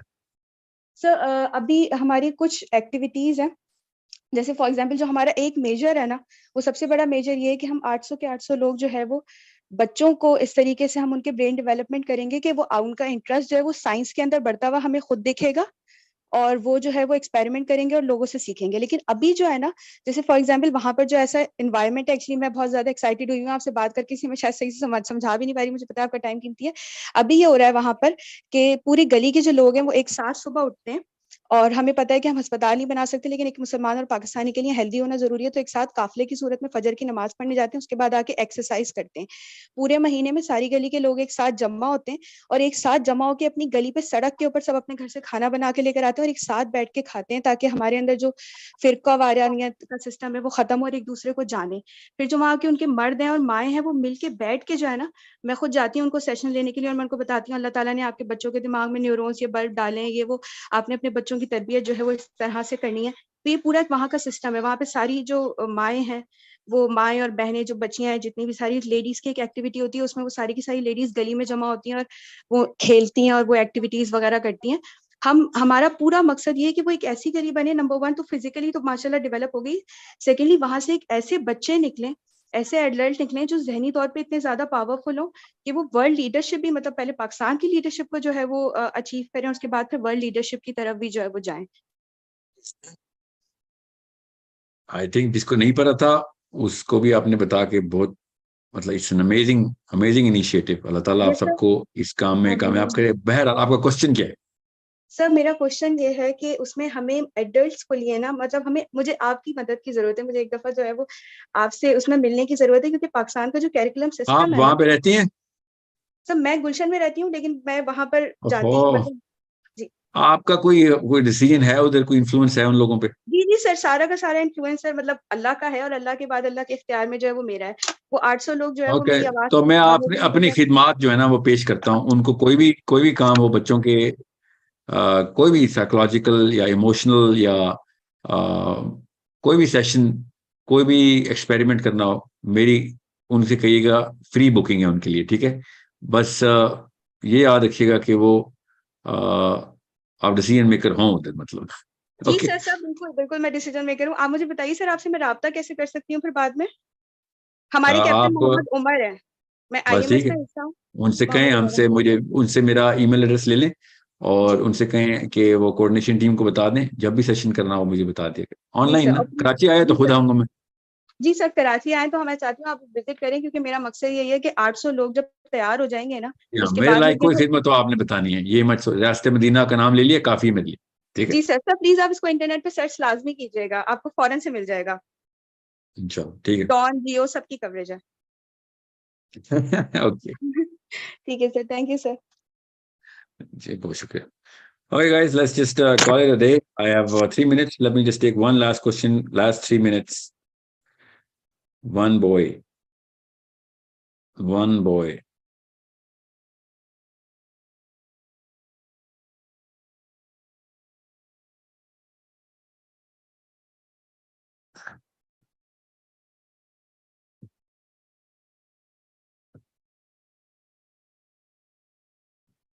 अब्दुल हन्नान, अस्सलाम वालेकुम।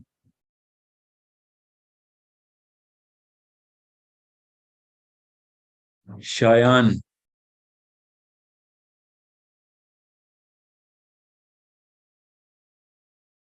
अस्सलाम वालेकुम। वालेकुम सलाम जी। सर मेरा क्वेश्चन ये है कि आप कहते हैं कि इंटेलेक्चुअलिज्म के ज़रिए हम अपर हैंड हासिल कर सकते हैं, लेकिन don't you think that fascination for intellectualism is dying day by day across the globe? So even if we get upper hand, then what will be like a benefit of it? हमारी ना neuro chemistry design ऐसी हुई भी है कि हम हम हम अपने आप को अपने से ज्यादा वाइज बंदे के ताबे करते हैं खुद, मतलब अपने आप को हवाले कर देते हैं उसके, जो सबसे ज्यादा वाइज होता है। So there is no way that human chemistry can actually, मतलब you can not have this fascination dying day by day. You are already, जिसने भी ये मफरूजा निकाला हुआ है कि ये केमिस्ट्री चेंज हो रही है, तो वो खुद ये क्लेम कर रहा है कि मेरे ताबे आओ, समझे? सो ही इज नेचुरली बड़ा पैराडॉक्सिकल किस्म का फिनोमेना है कि वो कह रहा है मेरी बात सुनो, मैं बता रहा हूँ chemistry is dying down every day, तो हमें कुछ और करना चाहिए या फिर ये वाली चीज खत्म कर देनी चाहिए। वो क्लेम कर रहा है कि वो वाइज है, उसको समझ आ रही है, तो उसकी बात मानी जाए, ठीक है? So it's a pretty intellectual attempt for intellectualism when you say this, that intellectualism is dying. It's merely an attempt for to be an intellect, to say just the very statement that intellectualism is dying, or fascination for intellectualism is dying. Okay, mighty intellectual of you to say that. So it's wrong. Okay, ऐसा नहीं हो रहा. Okay, so ऐसा हो नहीं। Chemistry जो है ना, वो कभी भी नहीं अपने आप को चेंज कर सकी अभी तक। आदम अलैहिस्सलाम के पहले बच्चे से लेके आज तक केमिस्ट्री, ह्यूमन केमिस्ट्री वैसी की वैसी। हाँ, इन्फ्लेट हुई है, ठीक है, कंस्ट्रिक्ट हुई है कई जगहों पे, इन्फ्लेट बहुत जगहों पे हो रही है, इसको परवर्जन बोलते हैं ना। तो ऑर्गेनिक की बजाय इनऑर्गेनिक हरकतें करेंगे तो फिर केमिस्ट्री चेंज तो होगी, मगर ये हमारा बेसिक सेरोटोनिन प्रोसेस है कि हम अपने आप को एक हायरार्की ऑफ डोमिनेंस के अंडर रखते हैं और कोशिश करते हैं कि हम जब तक खुद नहीं वो अचीव कर लेते, तब तक हम उसी के अंडर आए जिसके ताबे आए कि जो हमें सबसे ज्यादा वाइज है। Okay, that's a human chemistry. यही तो लड़ाई है। तो हम किसी लड़के से पूछ लें, आदमी से पूछ लें, औरतों से पूछ लें, आदमी ज्यादा अच्छा इजहार और ज़हूर करते हैं इस पूरी हायरार्की का, औरतें भी करती हैं, मगर आदमियों से बेहतर कोई इजहार नहीं कर सकता कि हायरार्की ऑफ डोमिनेंस में वाइज के, विजडम के अंडर आना क्या है। ठीक है, ये एक ऐसा फिनोमेना है जो सामने रोज हो रहा है हमारे किसी भी फील्ड को ले लें। तो this very session is another case study for this. Okay, so I understand why you want to ask such an amazing question or intellectual question. See, you want to do that. Nobody wants to ask a dumb question, right? Why? Our chemistry is against this. Okay, that was a quick question, so I'm going to take another one. Sadia.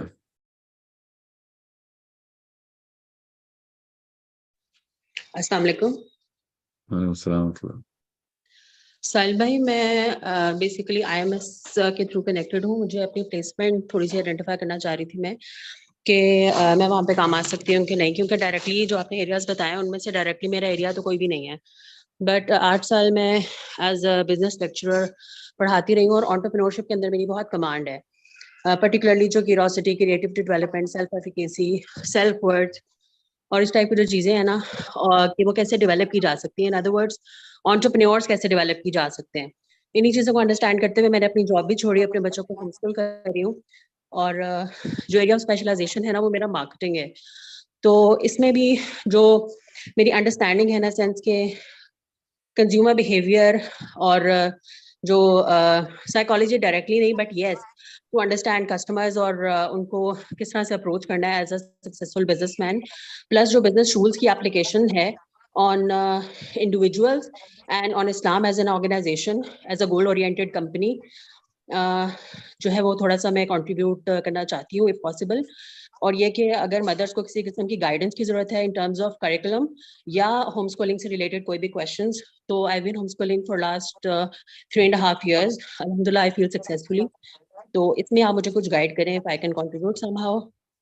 आप ना मेरे जो sourceco.academy जो है ना, जो website है, उस पर आप अपना एप्लीकेशन तो फिल करें। मुझे होम स्कूलिंग की इतने पेरेंट्स डिमांड करें कि हमें होम स्कूलिंग के लिए आपके सब्जेक्ट्स के हम आवर्स लेना चाह रहे हैं, क्योंकि हमें मसला आ रहा है। तो आप करिकुलम डिजाइन टीम के लिए क्वालिफाई तो करती हैं ना, you can have very valuable input, क्योंकि आपने किया हुआ है। I am gonna put you in a very strict assessment कि आप किस एंगल से देख रहे हैं। Will debate this, don't worry, that's what we do. सो जो होम स्कूलर्स है ना, जिनके वालिदैन हमें अपने बच्चे इस स्टेम फील्ड में डाल रहे हैं, स्पेशली वो जिन्होंने ओ लेवल, ए लेवल, IGCSE, ये वाले प्रोग्राम्स के अंदर सर्टिफाई बाद में कराना है, तो वो वाले पेरेंट्स को मैं वो वाला करिकुलम जो हम देना चाह रहे हैं ना, उसमें आप एक रियलिटी चेक, सैनिटी चेक के लिए काफी काम आ सकती हैं। सो अप्लाई तो करें। लेट मी सी, मेरी जो करिकुलम डिजाइन टीम है HR@sourceCode वाला ईमेल आईडी कह रहे थे, उसके ऊपर मैं अप्लाई करूं? नहीं, www.sourceco.academy पे जाएं। HR पे भी मेल कर सकते हैं, मगर उस पे 4500 ईमेल्स आई हुई हैं इस वक्त, इस वीक की, तो उस पर टाइम लगेगा। हम hiring recruitment executives more than anybody. अगर किसी को रिक्रूटमेंट एक्सपीरियंस है, प्लीज जल्दी से वो लिख के हमें भेज दें। जिन्होंने टीचर्स रिक्रूट किए हुए हैं वो तो अभी हम हायर कर रहे हैं, क्योंकि हमारे पास मैन पावर थोड़ी है। We need to hire at least the operational staff right now, तो टीचिंग फैकल्टीज के लिए। तो हर फील्ड, बायोलॉजी की अलग फील्ड बनेगी ना, अलग डिपार्टमेंट बनेगा, मैथमेटिक्स का अलग बनेगा, और अलग अलग सब्जेक्ट मैटर के अलग। तो हमें हर एक के रिसोर्सेज चाहिए। सो अगर आपके रिक्रूटमेंट एक्सपीरियंस है, प्लीज़ हमें जल्दी से बताएं। और टीचिंग और एजुकेशन से रिलेटेड है तो फिर तो क्या ही बात है। तो हमें हमें हमें जल्दी से आप कर दें, अपनी रेज्यूमे भेजें। जो आपकी बात है वो मैं आपसे ये कह रहा हूँ कि www.sourceco.academy ये वेबसाइट है। इसमें फ्रंट होम पेज पे नीचे सेक्शन है टीच विद अस, उस पर क्लिक करेंगे तो आपसे अपनी प्रोफाइल लेगा, आप हमारे डेटाबेस में डायरेक्ट एंटर हो जाएंगी। ठीक है, क्योंकि रिक्रूटमेंट टीम भी ईमेल से रेज्यूमे लेती है और डेटाबेस में मैनुअल एंट्री करती है उसकी। और फिर हम डेटाबेस में जब रिपोर्ट निकालते हैं ना, कौन कौन से सब्जेक्ट मैटर के कौन कौन से बंदे हैं, उधर फिर हम रिक्रूटमेंट सेंटर्स खोलते हैं उनके लिए। That's what we do, that's how we getting people on board.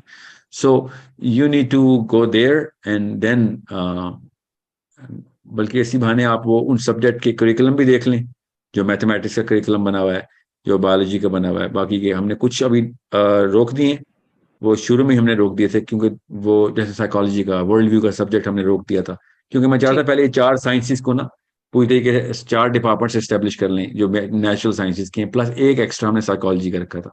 तो ये एक दफा एस्टेब्लिश हो जाए तो इन्हीं के प्रोसेसेस जो हैं बाकी के सब्जेक्ट्स के ऊपर कर देंगे, क्योंकि ज्यादातर बच्चे असल में यही 4 सब्जेक्ट्स पढ़ रहे हैं। तो मैं चाह रहा हूँ इस पहले एटलीस्ट एक दफा उस बच्चे का मोमेंटम बन जाए कि क्योंकि लोगों ने अपने बच्चे सर्टिफाई भी तो कराने हैं ना। You need to understand. मैं उन लोगों को भी बता दूं, अच्छा हो गया ये बात हो गई, कि जो ये सोच रहे हैं कि मैंने तो ए लेवल करवाना है, मेरा बच्चा पहले ए लेवल ट्रैक पर, तो करवाएं ए लेवल, फिक्र ना करें। It's crash course, A level का तो बहुत जल्दी कोर्स कवर कर लेगा वो। सारे जो रिस्पॉन्सेज है ना वो बहुत इजीली दे सकती हूँ, कन्विंस कर सकती हूँ।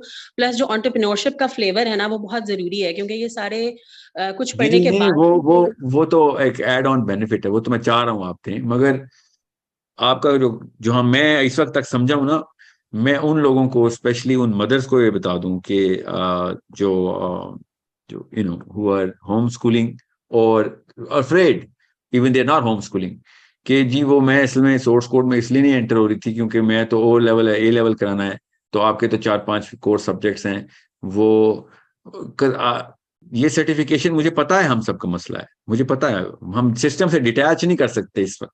ओके, फर्स्ट स्टेप लिया हुआ है, हम उसको डेवलप कर रहे हैं, डिटैच नहीं। ए लेवल भी करेगा, ओ लेवल भी करेगा, जितने भी सर्टिफिकेशन जो कि जरूरी हैं इंटरनेशनल प्रोग्राम्स के लिए वो जरूरी है, हमें भी पता है। बच्चे को आइसोलेशन में नहीं पालना किसी भी तरीके से, हमें पता है कि वो सिंस वी नो कि वो ओवर क्वालिफाई करेगा इसके लिए इंशाल्लाह, तो वो तो आसानी से कर लेगा ये सब चीजें। बट हम इस वक्त की सब्जेक्ट्स के ऊपर इसलिए फोकस करें बिकॉज हमारा जो कॉन्सेप्ट डेवलपमेंट प्रोग्राम है वो रैंडम सब्जेक्ट्स नहीं उठा रहा, we are picking it through a process, जिस सब्जेक्ट की का फायदा ग्लोबल लेवल के ऊपर किसी प्रॉब्लम सॉल्विंग के अंदर इस्तेमाल हो रहा, वो पकड़ें। क्रेडिबिलिटी स्टैब्लिश करने के लिए इस्तेमाल हो रहा है, पॉलिटिकली बहुत वर्थ रखता है वो दुनिया में, वो वाला सब्जेक्ट पकड़ा है। और अगर वो क्वालिफाई कर रहा है कि हाँ जी हमने, अल्लाह ताला ने भी, मुसलमानों ने उसकी इफादियत कुरान पाक में से देख सकते हैं हम, तो फिर तो उसी वक्त ब्लड टाइप मैच हो जाती है।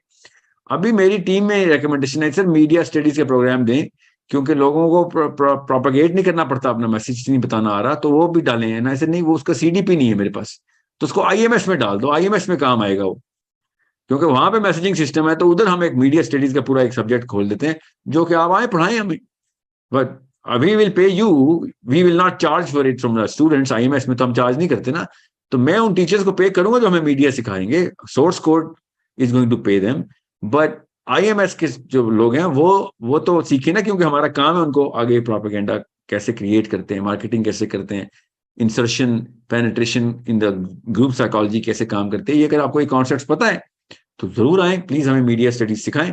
एंड बिल्कुल वही सैलरी लें जो मार्केट्स में सैलरी मिलती है, हम वही देंगे आपको, फिक्र नहीं करें इंशाल्लाह।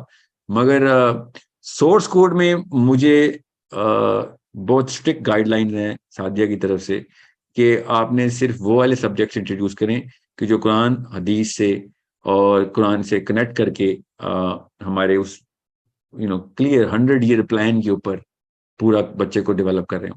जो एक्स्ट्रा स्किल्स हैं वो कहीं और से ले या ना ले, मगर ये वाली स्किल्स तो हम देना। तो आई डाउट कि हम मीडिया स्टडीज को इकोसिस्टम में, या सोर्स कोड डॉट अकेडमी का नाम इकोसिस्टम है तो उसमें डालेंगे, मगर आईएमएस में डालने के लिए मैं पूरी तरह तैयार हूँ। ये आप सबके लिए मैं ये आप सबको बता दूं। So you can pitch your subjects in, don't worry, आप सोर्स कोड डॉट अकेडमी पे ही अपनी रेज्यूमे अप्लाई डालें। हम क्या पता हम आपको आईएमएस में डाल दें, क्योंकि उधर आपको पता, अगर आपको आईएमएस का नहीं पता तो प्लीज हमारी वीडियोस देखिए, तो उधर आपको ज्यादा काम है तो उधर डाल देंगे हम। You will still have a career with us, don't worry. So I hope you get that the big idea.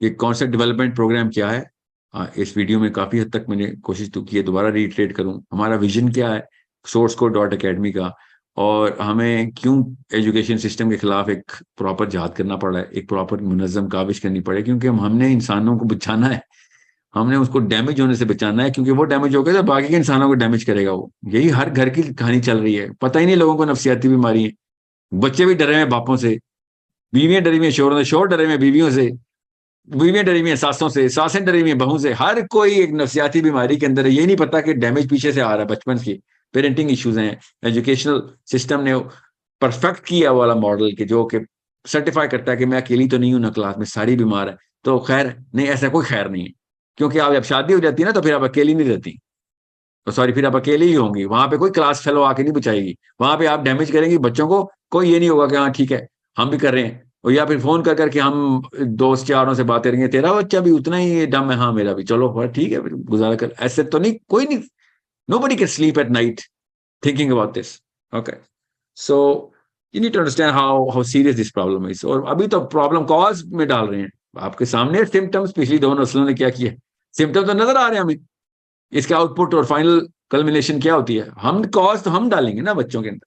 100 year plan जाके पढ़ें, बाकी सब कुछ छोड़ें, www.sourcecode.academy पे जाएं, और 100 ईयर प्लान में हमने वो जो साइंस बताई है कि भाई ओवरऑल इन 3 नस्लों, कोई भी 100 साल उठाएंगे 3 नस्लें निकलेंगी जिंदा, उसमें 4 नस्लें जिंदा नहीं रहती ज्यादातर, तो उन 3 नस्लों का आपस में क्या ताल्लुक होता है नफ्सियाती तौर पर और physiologically, the whole physiology of the planet के अंदर ये 3 नस्लें क्या कर रही होती हैं, कैसे हैंडिंग ओवर हो रही होती है, और अगली नस्ल कैसे तैयार हो रही होती है, और वो उस तीसरी नस्ल के साथ क्या करती है। ये पूरा 100 ईयर प्लान ये है कि अभी जो नस्ल पैदा हुई हुई है, छोटे बच्चे हैं, 12 साल 15 साल 18 साल तक के हैं, उन्होंने अभी जो अगली अपने पोतों के साथ करना है वो 100 ईयर प्लान है हमारा, उनकी कॉज अभी से एड्रेस करेंगे। नहीं तो मैं अपने काफी दादा हुजूर के, नाना हुजूर के काफी सारे मसाइल मेरे अंदर भी आएंगे ही आएंगे, क्योंकि उन्होंने अम्मी और अब्बू को दिए थे, अम्मी और अब्बू ने मुझे कहा ये तो पहले से चलता आ रहा है, तो ये तो गलत नहीं हो सकता, तो ये मेरे साथ हुआ ही हुआ है।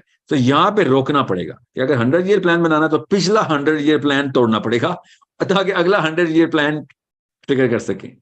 अगर घरों से आली बिन अबी तालिब और उमर खत्ताब निकलने हैं तो फिर पिछले सारे पर्सनैलिटीज को रोक देना पड़ेगा, कि अगर यही पर्सनैलिटीज बनानी है, द बिगेस्ट सोर्स ऑफ इल्म जो कायनात ने देखा है नबियों के बाद, अली बिन अबी तालिब, वो अगर हमारे घरों से निकल रहा है तब लोग हमारी तरफ अट्रैक्ट होंगे, वरना हमने कोई कसर नहीं छोड़ी लोगों को धकेल के बाहर फेंकने की इस्लाम से। पूछ के देखें दुनिया के किसी मुल्क से कि मुसलमानों के बारे में क्या सोचते हो, जवाब दे देगा वो, सारे एक ही जवाब देंगे कि भाई सब कुछ है भाई, आप लोग बड़े मतलब इल्म से आ रही हैं, आप ना आशना हैं कि दुनिया के असली प्रॉब्लम्स क्या हैं। ठीक है, आप बल्कि ज्यादा बड़ी प्रॉब्लम बन चुकी हैं हमारे लिए। ये मैं लोगों की राय के ऊपर ये नहीं कह रहा हूं कि हमें उनको खुश करना है, आपको पता है मेरा फलसफा क्या है। मैं आपको बता रहा हूँ ये एक थर्मामीटर होता है, अगर सारे के सारे 2 अरब मुसलमान एक खास तरह की 2 नंबरी कर रहे हैं, खुदा की कसम उन लोगों ने लिटरली यही बोलना है। अभी नहीं आवाजें आ रही तो गौर से सुने, आ जाएंगी कि तुम्हारी किताब में फिर कोई मसला है, सारे के सारे 2 नंबर निकल रहे हो। आर्ग्यूमेंट तो ठीक देंगे ना वो, क्योंकि हम क्लेम यही करते हैं कि कुरान पाक में से हम कुरान के फॉलोअर हैं, सारे एक जैसे, हाँ जी, तो इसका मतलब किताब ही ऐसी। हालांकि कुरान के वो वाले फॉलोअर नहीं है हम, कुरान का ही कुछ हो रहा है। साहबा भी तो कुरान ही के फॉलोअर थे, वो ये दुनिया उनके ताबे क्यों आती थी, भाग भाग के इमिग्रेशन होती थी कि हमने इनसे सीखना है, इनके साथ रहना है। एक गली खोली है हमने मदीना स्ट्रीट, सारे फैसिनेट हो गए थे ना उस्मा की बात पे कि स्टेट ऑफ मदीना स्ट्रीट खोली, कैसे फैसिनेट होते। पूरा मदीना जब असल में खुला था, वो भी नबी इस्लाम के अंदर, तो दुनिया का क्या हाल हुआ होगा सोचें जरा। मगर हम क्या करें इस वक्त, लोग नाम सुन के भाग जाते हैं, मोहल्ला बदल रहे हैं, पता है लिटरली लोग मोहल्ला बदल रहे हैं नॉन मुस्लिम कंट्रीज के अंदर के साथ, मुसलमान आगे सेटल हो गए और सही बदल रहे हैं। सही बताऊं, कई जगहों पे हम भी बदलते हैं, पाकिस्तानी टोरंटो में, इंग्लैंड में, अमेरिका में, मैं अपने खुद विटनेस हूं। पाकिस्तानी इसलिए नहीं रहता उधर के साथ पाकिस्तानी रहते हैं, मैं उधर नहीं रह सकता, पता नहीं क्या डर है, सही डर है ना, क्या चोरी चकारी हो जाएगी पता नहीं चलेगा, क्या सियासतें शुरू हो जाएंगी पता नहीं चलेगा, क्या टॉक्सिक किस्म का बिहेवियर शुरू हो जाएगा, खबरें लेने आया करेगी आंटी उधर से, क्या चल रहा है। मैं तो खाली पूछने आई थी, ये आपके हस्बैंड है कौन है, ये वाला पहला सवाल पूछती हैं आके। जी हाँ, हस्बैंड है, क्या क्या करते हैं, कहाँ कितना कमाते हैं, ये वाले सवाल। ये प्राइवेसी ब्रीच करने की मशीन पाकिस्तानी खातून, स्पेशली अगर 50 साल प्लस हो गई है तो सबसे पहले पर्सनल सवाल करती है आगे। तो डरते हैं लोग फिर कि ये इस्लाम सीखे तुम्हें, ये कुरान है, सूरह हुजरात तेरे लिए नहीं आई थी, क्या बीच में से खबरें लेती है आके। या आदमी भी, लिटरली आदमी भी, मैं खाली औरतों को ट्रैक कर रहा हूँ, ब्रांड उन्होंने बहुत अच्छी तरीके से हाईलाइट किया है, ये ब्रांड ज्यादा मशहूर उनकी वजह से हुआ है। कोई भी बात हो, कहाँ जा रहे हो, कहाँ से आ रहे हो, ये लोग डरना शुरू हो गए। और फिर चलो ठीक है यार, आप तजस्सुस के मारे में हैं, बहुत सवाल करते हैं, तो बाकी का अखलाकियात तो दुरुस्त कर लेते। फ्रॉड आपने करना है, कोई इल्म की बात हो जाए, है हमें तो नहीं पता, ठीक है, और अगर नहीं पता तो सीखना है, नहीं सीखना भी नहीं। आप वो कौन होते हैं मुझे सिखाने वाले, अपनी पहले शक्ल देख या किसी ये जुमला आएगा। तो this is the kind of culture we breeding in, ना इल्म सीखना है ना बढ़ने देना है, और बल्कि तानों की मशीन गन बच्चे को हाथ में पकड़ाई जानी है कि बेटा तू तानों का अलकायदा है, तू तानों का यूएस मरीन है, तू मोसाद CIA से भी ज्यादा ट्रेंड है कि ताना कैसे कसेगा और लोगों को एनालिसिस कैसे किया करेगा। आंटियां दीवारों 6-6 इंच की दीवारों में से हाल जान लेती हैं हमसायों के घरों का, नाम पता होते हैं उनको, लिटरली लोगों के बच्चों के भी, फलां वहां पे जाता है, फलां स्कूल में जाता है, फलां के इतने कजन है। ये लड़की उस दिन वो कल कपड़े पहन के एंटर हुई थी, उसको उस गाड़ी से निकली थी, पूरे के पूरे अपार्टमेंट बिल्डिंग में टोरंटो में जब पाकिस्तानी आंटी आती है और CIA की मशीनें लगी होती हैं, CIA वाले थक के मर जाते हैं कि यार हमारे पास इतनी डिवाइसेस नहीं है जो इतनी इंटेल रखी, और पाकिस्तानी आंटी कहती है फिक्र ही ना करें, मुझे बस आधा घंटा दे दें, एक दो मुझे देखने दे कहाँ से गाड़ी एंटर हुई, कहाँ से गई, और पूरे खानदान का नक्शा मिल जाएगा। वो बेचारे मारे मारे फिर अरबों डॉलर लगा के, उनको नहीं पता चलता, हमें लेकिन सारी खबरें पहुंच जाती। सो ये कहां से हो रहा है, ये हमारी नस्ल दर नस्ल ट्रेनिंग से हो रहा है। एक नस्ल में इतनी एक्सपर्टीज नहीं आ सकती है, 30-40 नस्लें मिलकर उन्होंने PhD कराई हमें इस कल्चर की, तो लोग डरते हैं ना फिर कि ये कुरान सीखे आपने। मैं अभी खाली कल्चरल सोशियोलॉजिकल एस्पेक्ट बता रहा हूं, अभी आते हैं मैकेनिकल एस्पेक्ट के ऊपर बताता हूं, फिर मैकेनिक्स खोलता हूं, आपको पता चले कि किस बात के आंसू खून के निकलते हैं अरब में, हो क्या रहा है इधर। पाकिस्तानी जितना पाकिस्तानी से डरा हुआ है, दुनिया में कोई कौम पाकिस्तानी से इतनी डरी हुई, क्योंकि हम दोनों को एक दूसरे का पता होता है कि you are equally deadly man, even more, ठीक है। और पाकिस्तानी खातून जिस तरह पाकिस्तानी खातून से डरती है, वो हक है असली डर का, असली डर का हक अदा करती है, क्योंकि दोनों को पता होता है कि पता भी नहीं चलेगा और पूरा खानदान खत्म भस्म कर दूंगी, एक मुंह से जुमला निकलना है और 30-30 नस्लें याद रखेंगी, क्योंकि कारी जरब लगाती है। She knows exactly where to hit, how to hit, when to hit and how much to hit, how many times to hit. ये वाली कम्युनिकेशन, ये वाले टेक्निक्स, इसके ऊपर हमने मास्टरी किया। लोग कहां से कहां पहुंच गए दुनिया के मसलों को सॉल्व करते हुए, और हम इस वक्त देख रहे हैं कि आपके हस्बैंड पैसे कितने कमाते हैं, ठीक है, तो ये घर अपना है या किराए का है? पहला सवाल पाकिस्तान में कोई भी कहीं एंटर होता है ना, ये हालात है हमारे, ये कुरान पाक ये हमने इम्प्लीमेंट किए। तो बाकी के गुनाह तो छोड़ें, अभी स्टेटस को के गुनाह, ये मैं बेसिक्स बता रहा हूं जिसपे इंसान और जानवर में क्वालिफिकेशन होनी थी। So this is a problem that only next generation is going to solve. Stop this machine from the last 100 years, and that's the only way कि अगले 100 नस्लों को ठीक कर सके। तज़हीक, ठीक है, आप बहुत बड़े मुतकब्बर हैं, तज़हीक करें, और खुद तो अपने आप को तो इल्म की तरफ लेके आओ, नहीं मैंने खुद भी इल्म में नहीं आना। तो ये एक ऐसा मसला है जो कि जड़ में बैठा हमारी, वो हटाना है कि बेशक आप अबू जहल हैं, आप उमैया बिन खलफ हैं, अबू जो भी हैं, आप मुतकब्बर तरीन आदमी, फिरौन खुद हैं आप ये बताएं आपको बेसिक्स क्लियर हुई हैं कि नहीं? ये सवाल अगर हम अपने ऊपर अपना मुहासबा शुरू कर दें तो एटलीस्ट अगला बच्चा फिरौन नहीं पैदा होगा। मुझे पता है ना, मेरे साथ जो भी हुआ पिछली 3 नस्लों ने किया उसके असरात तो आएंगे। उसको मैं किस डेवलपमेंटल साइकिल पे डालूं कि वो सबसे पहले मुझे बाइसेक्ट करता हुआ, मेरे दादा परदादा को बाइसेक्ट करता हुआ डायरेक्ट नबी अलैहि सलाम तक पहुंचे कि भाई यहां से मैंने सोर्स लेनी। मुसलमान तो कर रहे हैं ना, हमारे नस्लों ने इतना बड़ा एहसान तो किया ना हमारे ऊपर के नबी इस्लाम की शनाख्त दे दी। हाँ तो ठीक है, आप पहुंचते ना उधर तक, जो गलत है उसको गलत मानेंगे, जो सही है सही मानेंगे। ठीक है, thank you so much everyone. I hope dose ज्यादा नहीं होगी, बट जरूरी है, बहुत जरूरी है कि ये दवाई हमें एक दूसरे के थ्रू मिलती रहे। ठीक है, और हम एक दूसरे का जो मामला है ना वो एक दूसरे के फीडबैक से दुरुस्त करते रहें। मैं आपको सिर्फ नफ्सियात का ही एंगल दे सक रहा हूँ आज। अगली दफा इंशाल्लाह अगली कुछ एक साथ में हम किसी और तरीके से इसको कवर करेंगे। एक प्रोग्राम साथ साथ चलता रहेगा, मिक्स मत कीजिएगा। मेरा हर प्रोग्राम एजुकेशन सिस्टम के बारे में नहीं होगा। हमने वंस इन अ वीक इंशाल्लाह 1 घंटा रखा हुआ है, आज 2 घंटे हो गए। Thank you so much and अस्सलाम वालेकुम वरहमतुल्लाह। मैं एक लास्ट, मुझे बार बार मैसेज आ रहा है कि इनका क्वेश्चन लेना है, नहीं वो खुद ही वो अनम्यूट हो गए हैं। ठीक है जी, सो आप में से अगर कोई अनम्यूट है तो मैं माजरत चाहता हूँ आपसे, अब वक्त खत्म हो गया। वी विल टॉक इंशाल्लाह इन द नेक्स्ट प्रोग्राम। से बात करें प्लीज। सर मेरी आवाज आ रही है आपको? जी मुझे आ रही है आपकी आवाज, मैं रिकॉर्डिंग बंद करने लगा हूँ। सर क्वेश्चन क्या आपका? सर मेरा क्वेश्चन बच्चों से रिलेट ही है। आपने इस सिलसिले में कभी बात नहीं की इस टॉपिक पे कि जो बच्चे जिनसी तशद्दुद का शिकार हो जाते हैं, फिर उनकी साइकी को कैसे ठीक किया जाए, जो बहुत ज्यादा आप समझ सकते हैं कि डैमेज हो जाते हैं।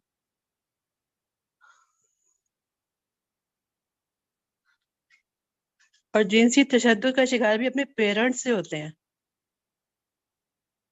खैर वो तो एक एक्सेप्शनल केस है, मगर जिनसी तशद्दुद का शिकार होना एक नॉर्मल केस है पाकिस्तान में। ठीक है, इस पे मैं आपसे वादा करता हूँ अगर जिंदगी रही तो एक प्रोग्राम तफसीली जरूर करूंगा मैं इंशाल्लाह, क्योंकि बहुत जरूरी एस्पेक्ट है, बहुत जरूरी एस्पेक्ट है, स्पेशली लड़कियां, बहुत ही जरूरी एस्पेक्ट है। क्योंकि इसका साइकोलॉजिकल डैमेज जो है ना वो इतना विजिबल है कि अगर आप किसी भी पाकिस्तान के किसी भी साइकोलॉजिस्ट से पूछें, कोई से 10 साइकोलॉजिस्ट कराची, लाहौर, इस्लामाबाद, मुल्तान, पेशावर, जहां से भी उठाएं जो प्रैक्टिसिंग साइकोलॉजिस्ट है, उनसे कहें आपके पास जो ज्यादातर पेशेंट आते हैं एकेडमिकली बताओ क्या वो सेक्सुअल अब्यूज का शिकार थे बचपन में, जो कि मेजर प्रॉब्लम्स में आते हैं। आपको 90% साइकोलॉजिस्ट ने बोलना है कि 100% बंदे जो मेजर प्रॉब्लम में आते हैं वो बचपन से ये वाला वाकया उनके साथ हुआ है। ठीक है, सर आपने ये इस पे इतना बात, पाकिस्तान में इतना कॉमन है। इतना बड़ा मसला आपने इस पे बात क्यों नहीं की? मैं बहुत अरसे से आपका इंतजार कर रही हूँ कि इस टॉपिक पे बात करें आप। मैंने कभी भी ऐसा सेशन नहीं किया इसमें कोई मसला ना मैंने उसका हल करने की कोशिश की हो। तो ये वाला भी एक ऐसा है जो कि करना चाहिए मुझे। आई एम ऑलवेज, मैं असल में ना लार्जर स्केल के ऊपर विजन देने की कोशिश करता हूँ। ये एक ऐसा केस है, जाहिर है हर कोई ये नहीं कह सकता कि हाँ जी मेरे साथ भी हुआ, हर कोई ये नहीं कह सकता। मैं वो वाले मसाइल की डील कर रहा हूँ जो हर एक के ऊपर हर वक्त यकसा तौर पर प्रेशर डाले हुए। So I am definitely going to do this because ये इतना डेटा मुझे मिल रहा है ना साइकोलॉजी के रेल में से। मैं तो आप पाकिस्तान में ना जिस साइकोलॉजी से पूछ रहा हूँ ना, तो मेरे 2-3 एक्सरे क्वेश्चंस होते हैं ना, so they're all unanimously saying कि यार ये तो मतलब डिटेल्स ओवर डिटेल्स आ रही हैं। और बहुत कम है कि अपने माँ बाप ने किया हो, आप मैं बस ये बात को बता दूं, मगर है जरूर, है इसमें कोई शक नहीं है, मगर 500 में से एक है कि बाप खुद या माँ खुद, बाप ज्यादा मगर माँ कम, मगर फिर भी ये खुद अपने बच्चों के ऊपर ही हमला कर दे, बड़ा रेयर होता है, अल्लाह ताला बचाए। मगर बाकी के कजन, चाचा, मामा, बड़े कजन, ये तो पै दर पै बच्चे खा रहे हैं हमारे लोग, ठीक है। देर हमला आवर हुए में, ये इस लेवल की कौम है ये। भाई तो कह रहा हूं मैं, क्यों पाकिस्तानी को पाकिस्तानी से डर लगता है? हम अपने ऊपर ही नहीं एतबार कर सकते हैं, अपने खानदानों के अंदर एतबार नहीं हमारा, किसी और पे क्या एतबार करें? मैं आपको बता रहा हूँ ये। जी, मैं IMS की लीडरशिप में ही हूँ, तो मैं भी एक्चुअली इसी के ऊपर ही काम कर रही हूँ, इसी साइकोलॉजी के ऊपर ही।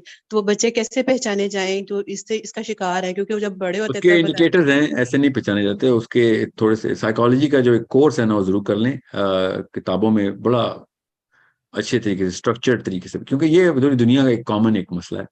तो ये जो हवस अपने ही बच्चों पे निकालने वाली कौम जब आ जाए ना, तो उस कौम की मतलब क्या अल्लाह ताला से फिर अजाब ही मांगा जाए ना, तो उन बच्चों की कुछ निशानियां होती हैं जो कि बच्चों में आप देख सकते हैं, और बड़ों की कुछ निशानियां होती हैं जो कि उनके मसाइल में नजर आती हैं। बच्चों के मसाइल में नहीं, बच्चों के बिहेवियर में नजर आती हैं, और बड़ों के मसाइल में नजर आती हैं कि बच्चे, बड़ों को नफसियाती मसला चल रहा है।